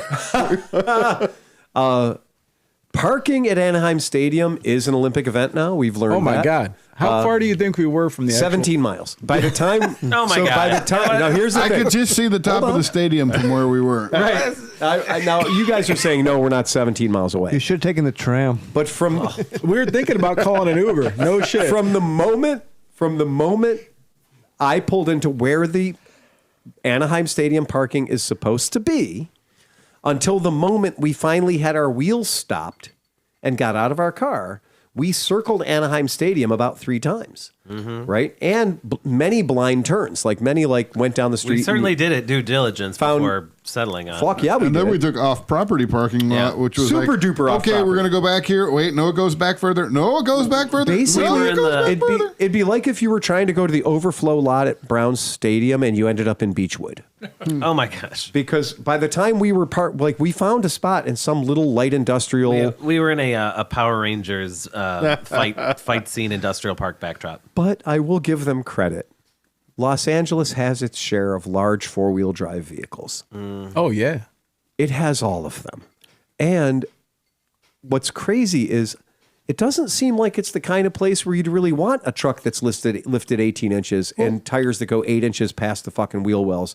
It seems counterintuitive for a place that's known for its traffic. Well, and on top of that, they give so much shit to bikers for having a modified exhaust Yes. or a different light. Yeah. But meanwhile, you can make your truck into a stepladder. Yeah. I mean, it was funny. We parked in the parking lot and you're like, look next to you and you're like, that's a big fucking truck. Oh. Then you back up and there's a truck that's bigger than that one. And then one back there. The Brodozer is the official. That should be on the That California is. flag from now It on. really Yeah. is. It's the just one- a bear driving a Brodozer. The one SoCal bro dude that I knew that moved to New Orleans, he had the biggest F-350 and the whitest teeth I'd ever seen. Well, there you go. But I'll give the California guys this.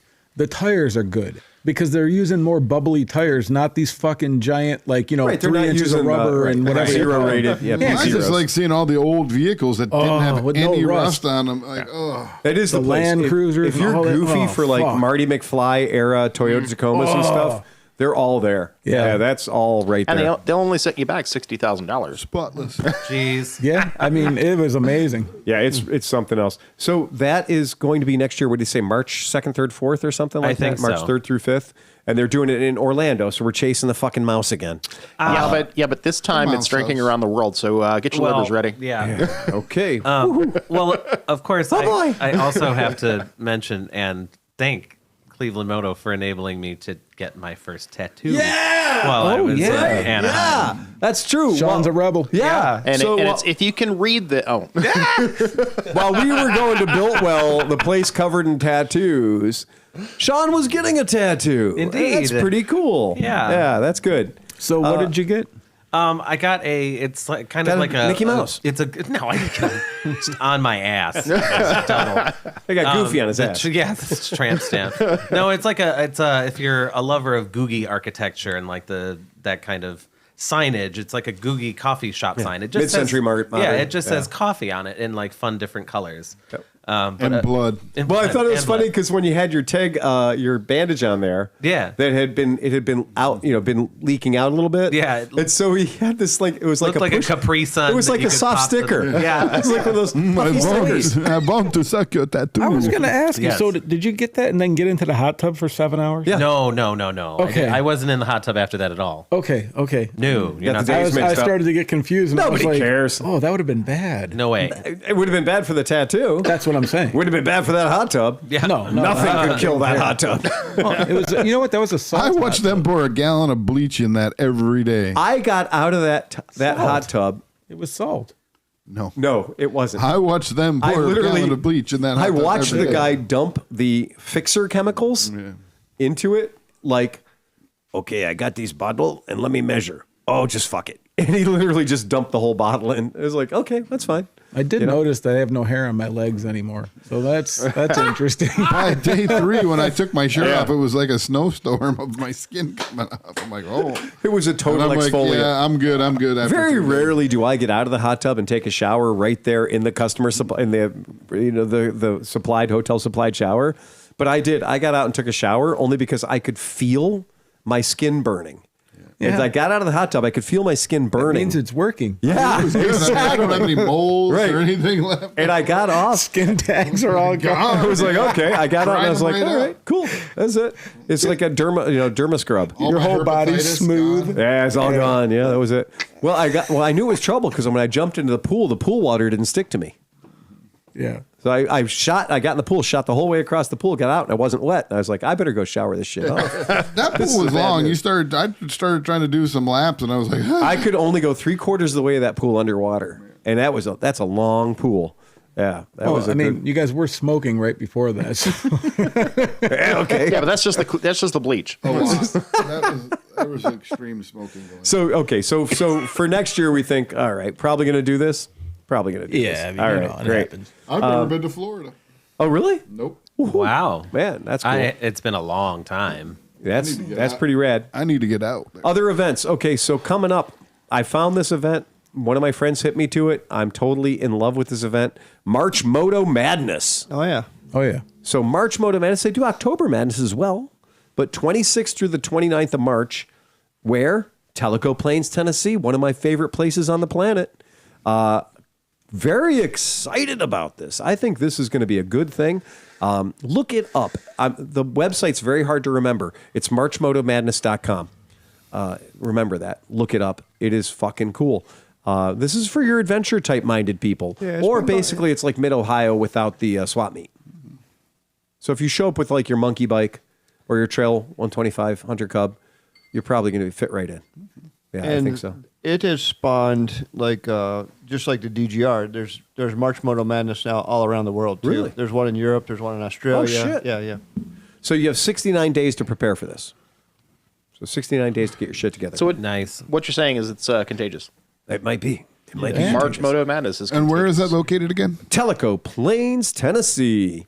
I do love that part of the world. I absolutely do. It's one of my favorite places. And I'm hoping that we're going to pick up the advantage because late March can be dicey up here, but late March there, pretty nice. Yeah, pretty nice. It snowed at that event in the past. So it's- I was going through the pictures, Pete, and I noticed on the one day of pictures, everybody was wearing their winter gear. Yeah. Throw this picture up for the guys at home. How cool is this?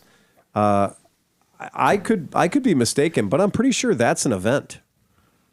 Because I don't think that just guy showed up for firewood. Look at all those motorcycles. That All have a is- ton of lumber on the back of them. Well, that's to Go build the bring back the biggest log. That's to build the bonfire, I think you're absolutely right. or they're building a log cabin. I can't tell which. But or for the who first, who can carry the most weight of wood on their bike or something? so for the first time ever, when I'm Every time having, I ride. That'll Hey, be in my pants. hey, everybody, go get wood. well, again, all of this is telling me this is fun because I like seeing motorcycles being used for fun shit. The one year I took a picture of my Trail 110 that I was coming to the podcast at Dustin's house, and I had cut down a tree, so I had taken about 40 wood burner sized logs, and I had strapped them strategically to the back of my Trail 110. To the point where if I gave it any gas at all, the front wheel came right up off the ground. And I made it from my house to Dustin's house, which is only about 3 miles. Right. But I did make it. And I showed up and Dustin's like, what the fuck is wrong with you? I was like, I just wanted to see if I could do it. Like putting all the podcast gear on the DAX. When I had my XT500 down on the Allegheny River and Yeah. I was kind of living there, it would flood and everybody's wood pile would get washed. Yeah. So then I had a logging chain that I would chain off the back of the bike to a refrigerator door, and I would load that full of logs, and then I would drag it back to my campsite. Yeah, Perfect. A refrigerator door. Yeah. That's your sledge. that was my sled. I would just be like, Nice.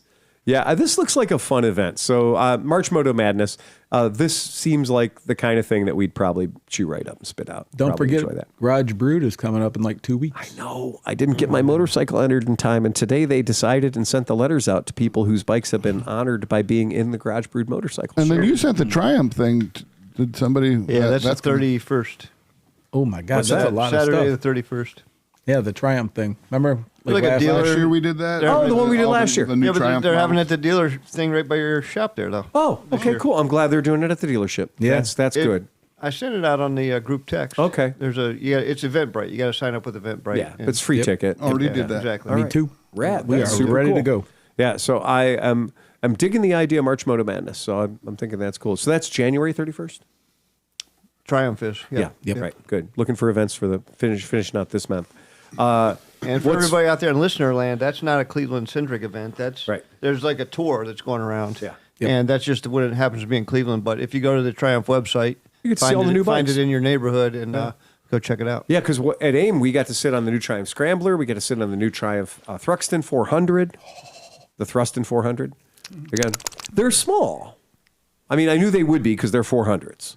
But when I sat on them, as much as I love looking at them, again, it is like looking at a 3/4 scale motorcycle. It's a Well, I look at the 1200. It's exactly Sleepy. You just nailed it. It is exactly a CB350. I look at the 1200, and Yeah. it doesn't look like a big bike either, though, which is kind of cool. They're compact. They're real compact.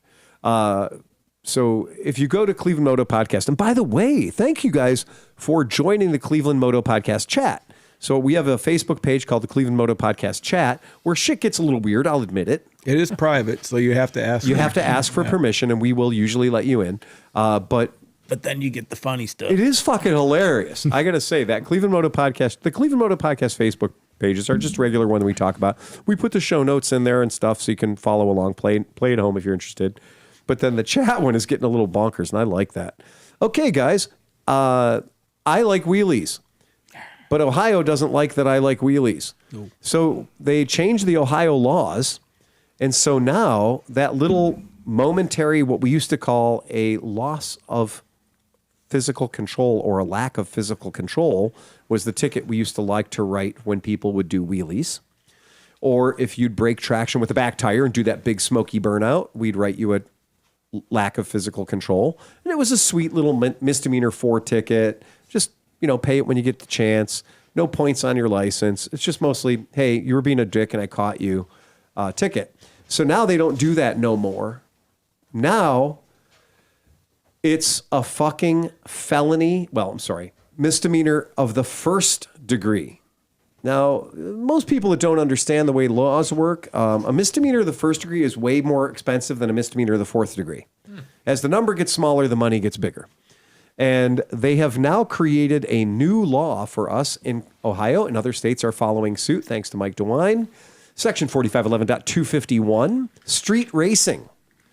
So now, even though you just pulled out of my shop and you want to have a little fun moment of a victorious little wheelie, a little fun wheelie, nobody ever got hurt, just a little bump up wheelie. It was so much fun, so cute. It's the exact same punishment you get for drifting or a street takeover or stunt driving or donuts or burnouts. So it's all one thing. So now, because these street takeovers have become such a problem, they've decided to encapsulate all of the parts of the event into subcrimes. And if you're guilty of any one of the subcrimes, you are guilty of the main crime. So now, something as simple as having the front wheel come off the ground a wee little bit or breaking traction with the rear tire is now exactly the same penalty as if you were getting together in the middle of an intersection with 290 of your stupid friends, bouncing off each other, lighting fires, and burning tires down. And that is a misdemeanor of the 1st degree. Eek. Well, here's why that's bad. Automatically loss of your license for 30 days minimum. Can be up to 3 years, and the judge is not allowed to impose a sentence lighter than 30 days, and it says so in the law. So the judge must, if you are cited with 4511.251, you're going to lose your license for 30 days minimum. That's hard and fast. That's going to happen. First offense. And you could get up to 180 days in jail and a $1,000 fine. Now, as we all know, the 180 days in jail is also a job killer. Now, the $1,000 fine, you could probably get away with that.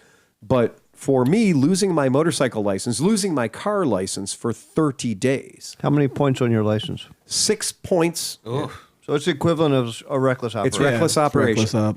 So it's 6 points instantly. Ask me how I know. Me too. Exactly. Right. So it's 6 points instantly. The way they're writing it, and I looked it up, is they're doing it as a 12-point offense, but 6 points are suspended once you've had your license gone for 30 days or 30 or 60, 90 or 6 months, whatever the judge says. So the day that you get the ticket, it's a 12-point offense, so they can justify pulling your license from you immediately. And then once you've done the traffic safety class and everything else, and you've done your 30 days, 60 days, 90-day suspension, then they knock 6 points off. So 6 points stays on your license after the event. You'll never take those off. Those are there forever. But in order to get them to give them the right to take your license away from you, it's a 12-point offense. And where it gets really expensive is when your insurance company is going to get involved. And that's 100% of the problem. So good luck ever having real insurance ever. Again, you'll be talking to the general. That's what you're going to come down to, I I promise. spent 20 years on the Yeah. general, man. And this is, and again, where New York goes, Ohio will follow. So I did look already, and New York did adopt the same rules. and Florida's got something like that too, don't they? They do. Yeah. I was in New York a couple years ago. They were pulling people. The BMW National Convention was in Hamburg, New York, about 8 years ago, whatever. Very cool. But they were pulling people over for if you had a visor on your helmet and you had the visor up. Open visor. Even if you had goggles on. No eye anything else. protection.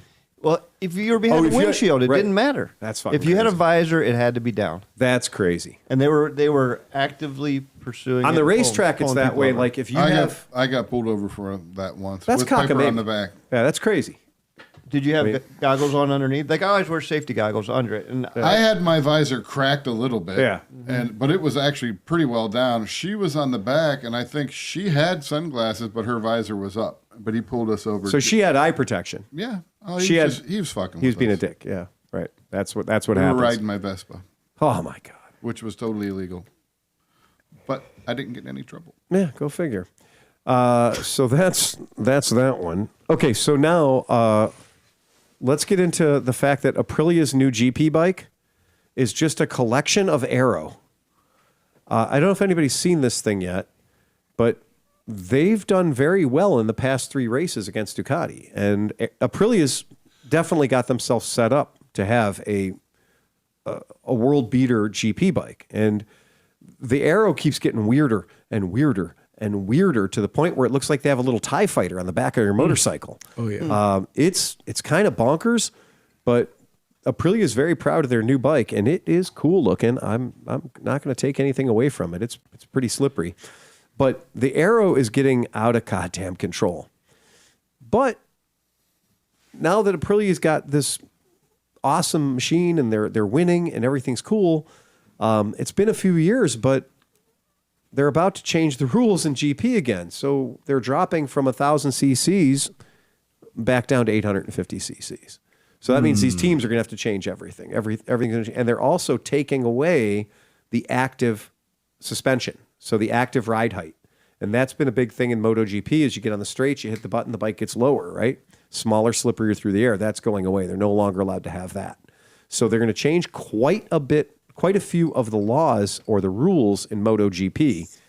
And I think a lot of the racers want that though, because they wanted to get back to racing. do you know who the guy who's leading this entire fucking campaign? And I would have a problem with this, except for the fact that Loris Capirossi, is the guy who's literally leading the push on changing this technology and saying, like, it's just gotten out of hand. It's absolutely gotten crazy. Because when you think about 226 miles an hour top speeds, these races aren't taking place on a 6-mile straightaway. If you're going 226 miles an hour, you have to stop in about 1/2 of 1 second before the next turn. So I totally get that now. I get it. I understand it. I don't think it's going to bother anybody dropping down 850 cc's, except it's going to cost each race team about $6 million, as they have to go from their entire system right now is based on this 100,000 cc power plant. They've got to drop back to an 850 cc, which they did back in 2012. You know, they played that game before. Ducati's like, sweet, we'll just got the V2. Yeah. We're good. Like, let's go. Right. Okay. Game on. So it is. Sorry, 2007 was last time they did that. They went from 1,000 cc's back down to 800 cc's. And it is interesting when they say, like, yeah, history is just going to repeat itself. It's just going to be the game again of chasing the rule book. We're just going to start over. Well, you know what? Here's the thing, and some people might hate me for saying this, but like the top speed's getting up around 200 or something. That doesn't appeal to me too much. Like I'd rather see the guys go 160 and battle it out with bikes that are closer to each other. That extra 40 miles an hour probably causes like X amount of injury compared to like the slow, like a little bit slower speeds. But I think now it's just like, oh, what bike has all the technology and things? So like, do you remember going back would be kind of cool. Do you remember the GSXR, like the K5s, 2005? And you remember they had the 750, and they went from the 750 to the 1000, and the bike was only like 5 pounds heavier. But we went from a 750 to a 1000, and it was such a crazy difference in one direction, but in the actual size of girth and the weight of the vehicle, it wasn't anything at all. Oh, dude, the first time, Not the reason I measurable. was addicted to 900 RRs, that was the first bike that had it was a 600 with a basically a liter bike engine. Because it weighed the same as a 600. It had the same dimensions. And then it also had a 2.5 foot balance point. So like, it was very forgiving. If you couldn't wheelie that 900 RR, you just go home. Just stay home. I had 5 on that of one. them, man. I love those. It was a good bikes. wheelie bike. Absolutely a good wheelie bike. So I think that's really interesting with them changing the rules like that. I think that's, if you're watching Perry Dakar right now, 10th day is done. A lot of these guys, my special thing is are the originals. If you look at the Motul Originals camp, these are all people that are one-man teams. This is you, your toolbox, your tent, and at the end of when you wake up in the morning at 0400 with Meckelfresh, you wake up at 4 o'clock with John. He's going to help you put your tent away and put your toolbox away. Your stuff goes into a little bin. It's kind of funny. And then they transport that bin to your next bivouac site. So just you and your motorcycle are alone in the desert for however big that stage is for that day or for that 2 days. Oh, drink. No. It's Tanuki time. And I'm watching these guys who are the hardcore dudes who are doing an Ironman style, one man, one motorcycle, one woman, one motorcycle, going across the desert. And it's not like they're sleeping in a big, beautiful tent. They're sleeping in what you or I would call a two-man tent. With all their gear, their whole world is with them. And they've experienced floods during these races. They've experienced all kinds of bad weather. The other night, it was like 29 degrees, 30 degrees. And they're just wrapped up in every disposable blanket you could find. There was a dude, oh man, just because you said I lost his name, but he has a YouTube channel and he builds the rally bikes out of the KTMs, but he does it. But he unbelievably filmed his whole experience while doing the Dakar in the bivouac thing. Jesus. So I think he threw his cameras to somebody at the end of the day and they did it. Probably did. It was a couple years ago, but on his channel, it was like he did the whole race and fucking vlogged it the whole fucking time. It's man. amazing. It was amazing. It's just, Was it Lyndon Paskett? That's it. There you go. That's the dude. Races to Places. Races to places. That was brilliant. it. And Unbelievable. watch that channel, by the way. dude. He's an English guy. Yeah. And then he would ride his bike from England to wherever these races were, and he would compete in the race, and then he would ride home. Right. And what is he? So he built what? Like he was known for building the KTM to his the Paskett standard. But what did he? Do you know what he did to him? He stripped his bike down completely, and then put it back together bolt by bolt, and reinforced stuff, change things that needed to be changed. But he does he builds them for other people though. He makes his own line of parts now. He ended up doing a around the world ride and documenting the whole ride too. Wow. And 234,000 kilometers, okay. Yeah, that's it. 74 countries, Yep. and raced while he was doing it. Yep. Yes. And that's what kills me. Is one thing to ride long miles, a lot of miles. But if you ever raced anything anywhere, there's a whole extra box of shit you need to have with you. Oh, dude, he'd be in the race, and sometimes in the race they have to slab it, and so they're on these big kind of you can't only go so fast. He rides like a 690, I think. Yeah. So he's just slabbing it along, talking in his helmet. He's like, "Well, I'm doing pretty good. We're gonna hit the next rest stop," and it was awesome. It was 616 days, by the way. 616 days, 35 tires, 35 back tires, 22 fronts. Not He counting took the racing. 660. You could do that trip in 17 days, doesn't he? Know? But he didn't want to do it in 17 days, right? I mean, there's that Yalla Habibi mindset, And then there's the whole, I'm going to go to 74 countries and race motorcycles in all of them. Well, sorry, I'm going to race this motorcycle in all of them. And that's just, there's no amount of respect I can possibly throw on this guy that's heavy enough to just be like, when you think of races to places and this idea of everywhere you stop, you're going to race. Yeah. That's fucking cool. That's just amazing. So definitely look that up. It's LyndonPosketracing.com. Or if you just type in races to places, it comes right up for you real quick. Very, very hard to miss that shit. And that's cool. I mean, that's just the kind of stuff that you want to be like, yeah, I want to support that guy. Yeah. I approve of that shit. So the motorcycle thing, I went to Italy for a couple of weeks. I got totally re-energized, got fired back up, thought like, oh man, motorcycles are cool. Small motorcycles are cooler. Scooters are great. And I just got totally fired back up again. And then to flip it around and then go right to AIM Expo and go right into AIM Expo. Like coming off of AIM Expo, my motorcycle juju could not have been higher. It was fantastic. And then I've been snow blowing all day. Yesterday at fucking noonish, I was on a Vespa riding from my shop to my house yesterday at about noon. Yeah, I believe because I looked at the weather forecast and I was like, if I don't get these bikes delivered, I got to deliver a BMW to a guy in Talmadge. I got to pick a bike up for service. I got to deliver another bike to Columbus and pick up a bike in Columbus. If I don't do this today, the next 16 days are going to be garbage.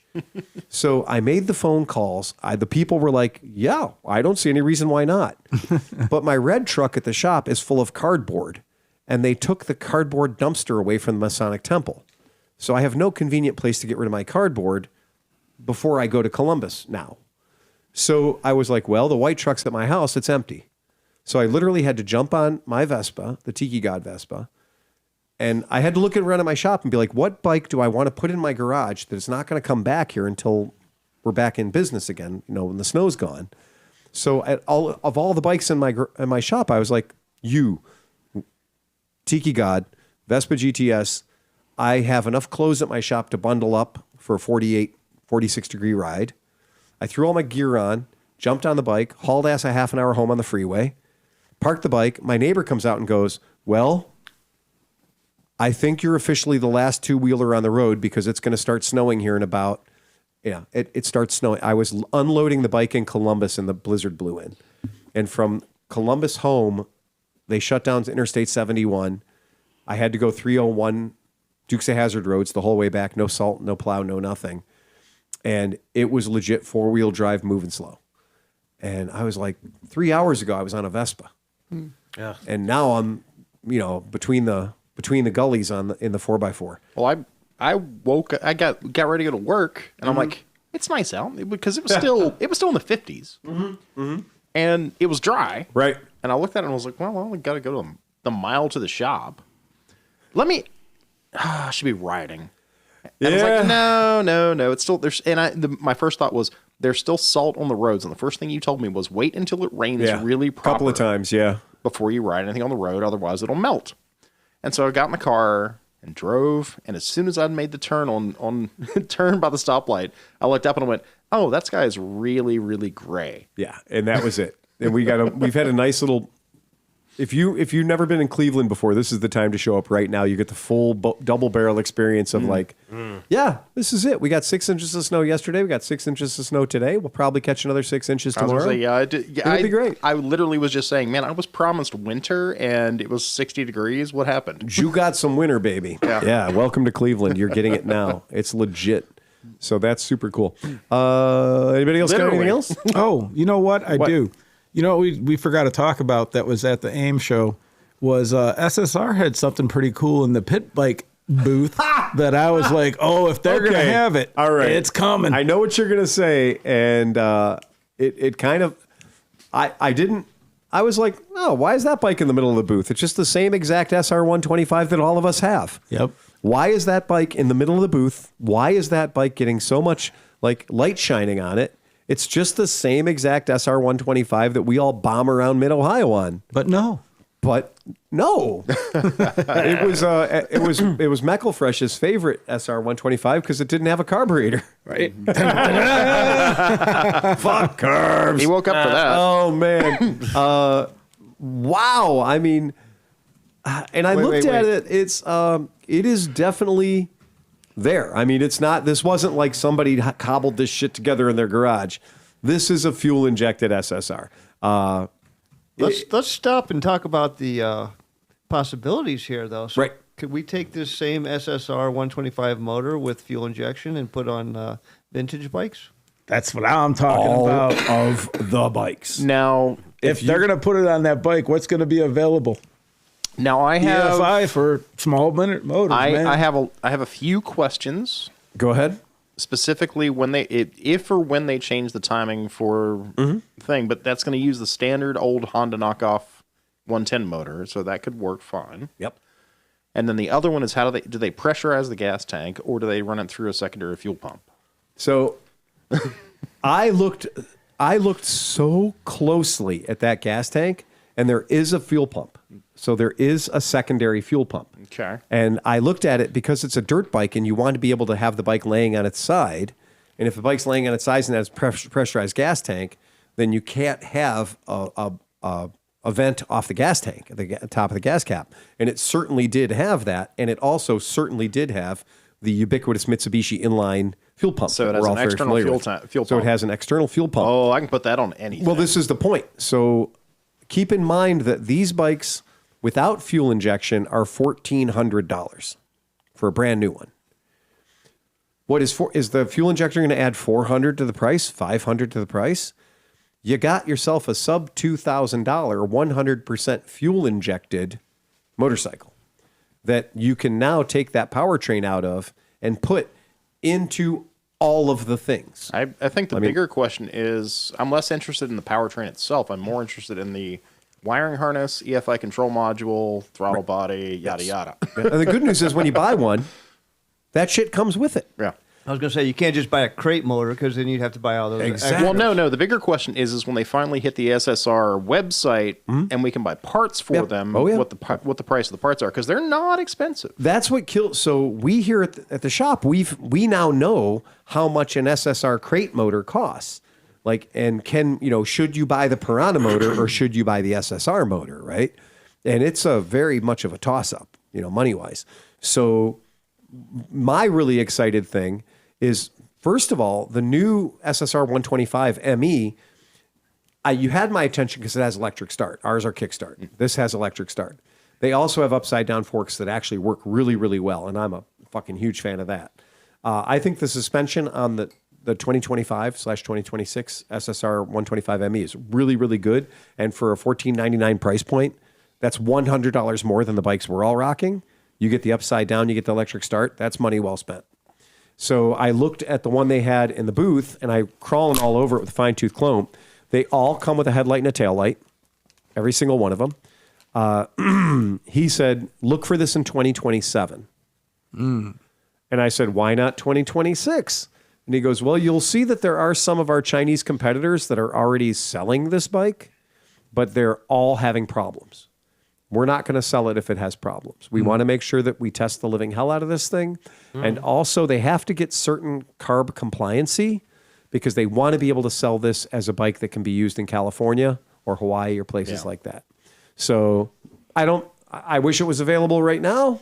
Don't get me wrong, but it's nice. And the one that I saw was not something somebody cobbled together. Right. What we saw is a factory production unit.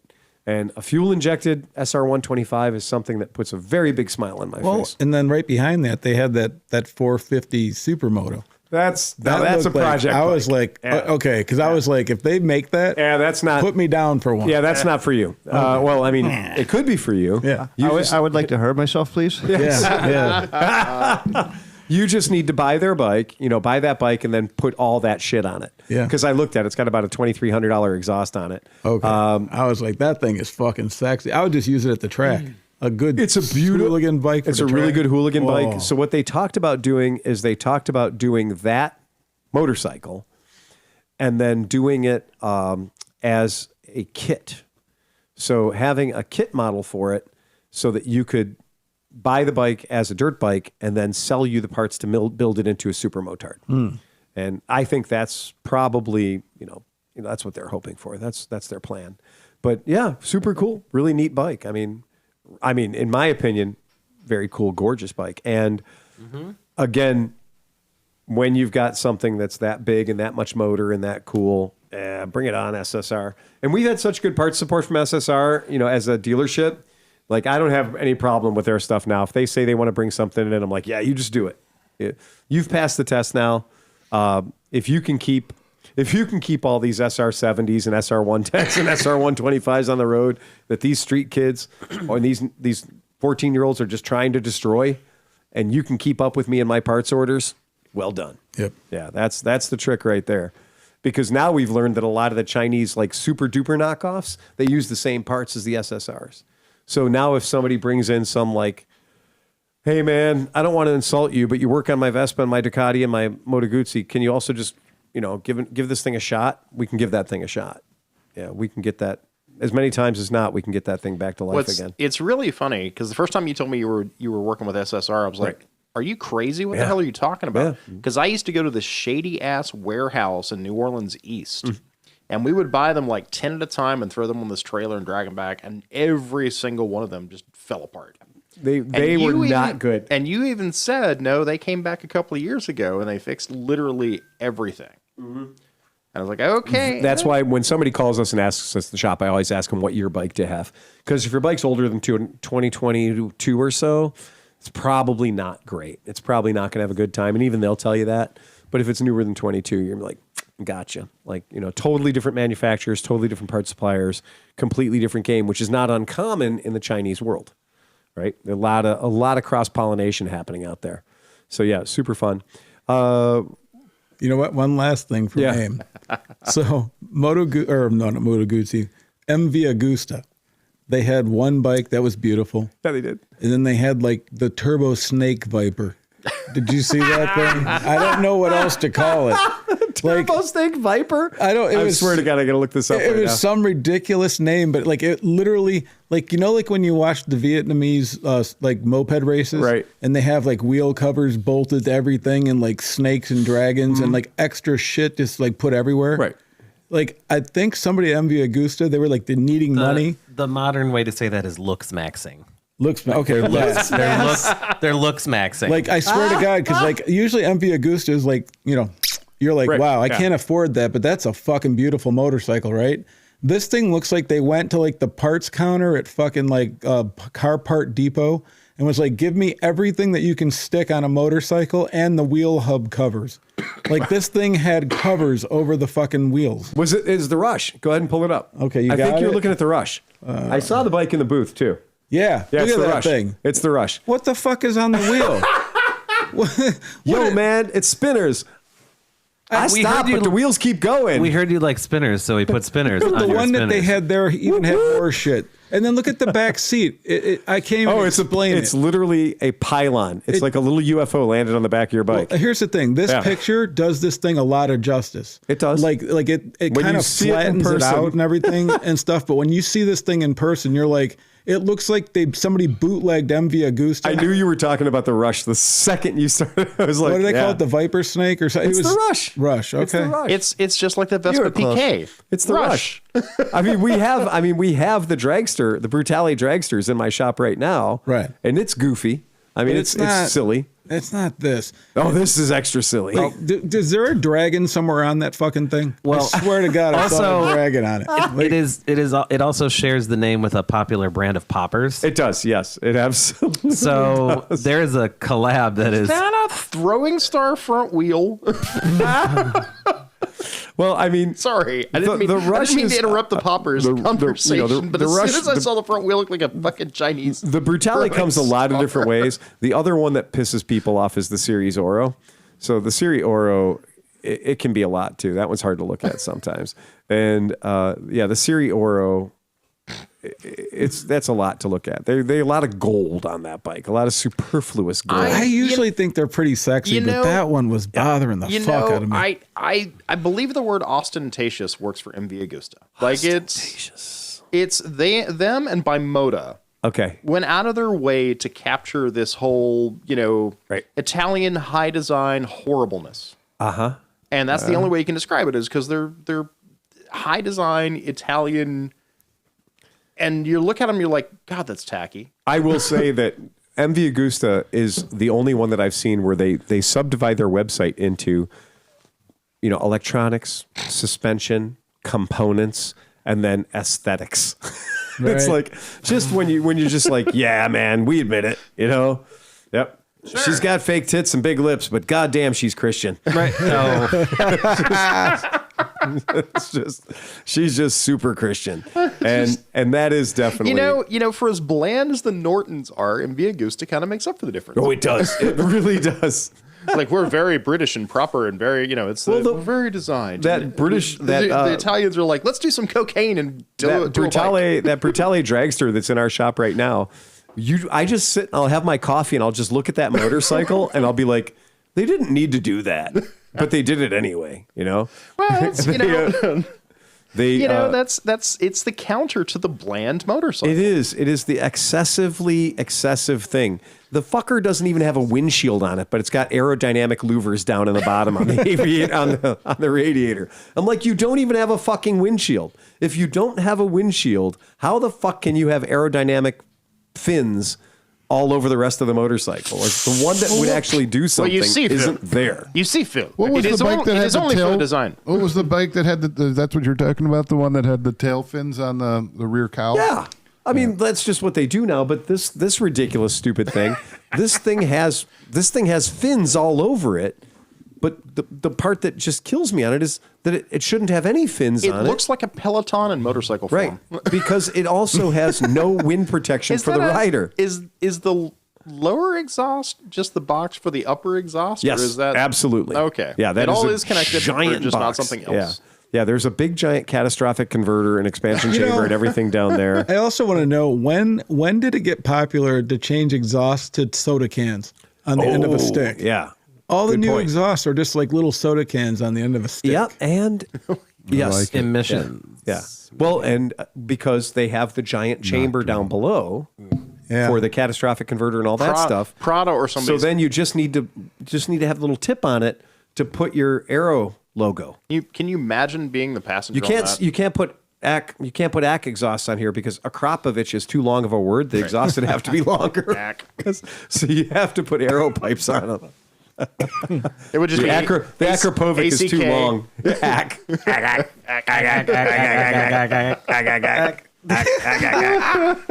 Oh God. Yep. All right. Yep. All right. Anybody else got anything else? Nope. Sleepy's having a ball with his new touchpad. He does love his touchpad. Phone. Anybody wants? I'm just going to throw it out there because I'm just whoring at this point. Any Benelli TNT 135 that you want that we still have in stock.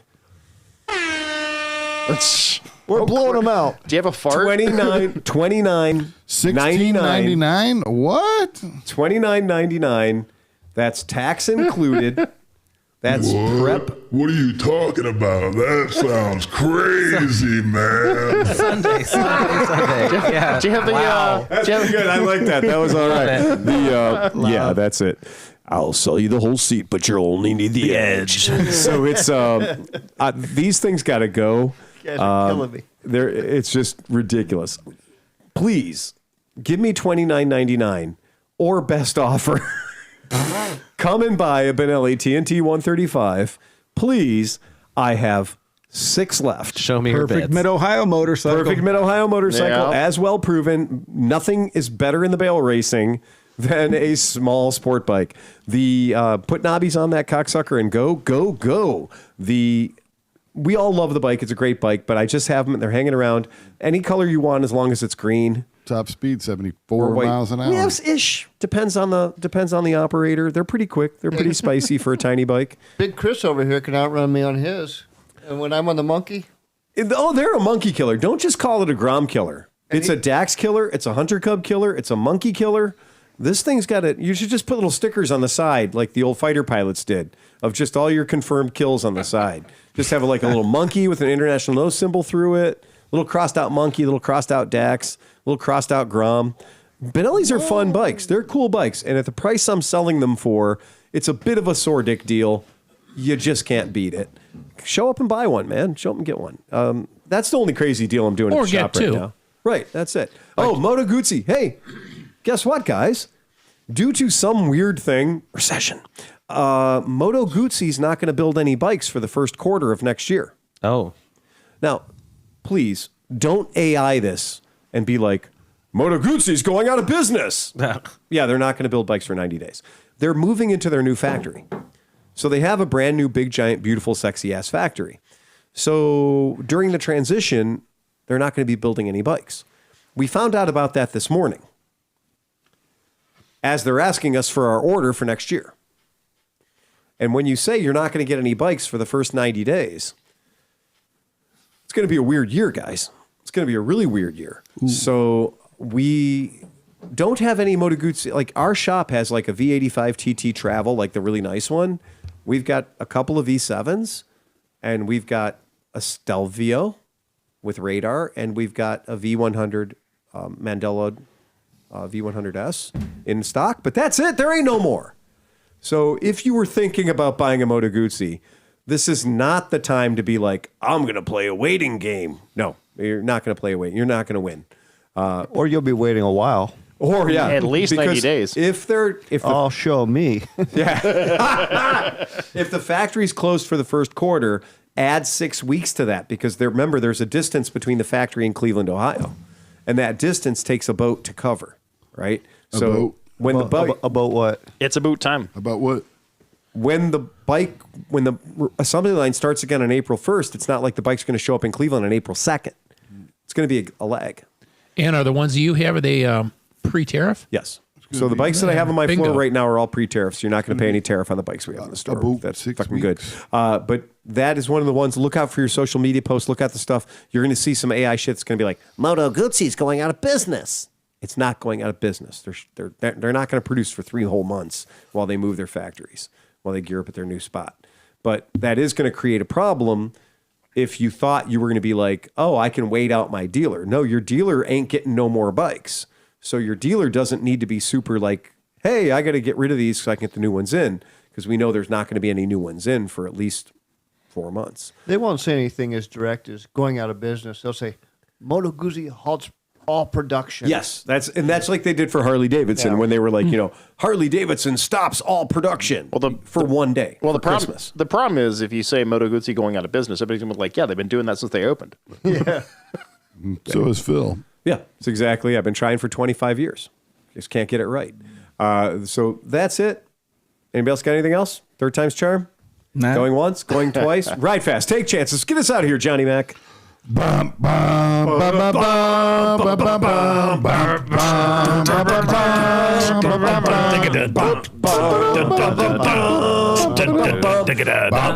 Eject, hit the red button. Get us out of here, Sleepy.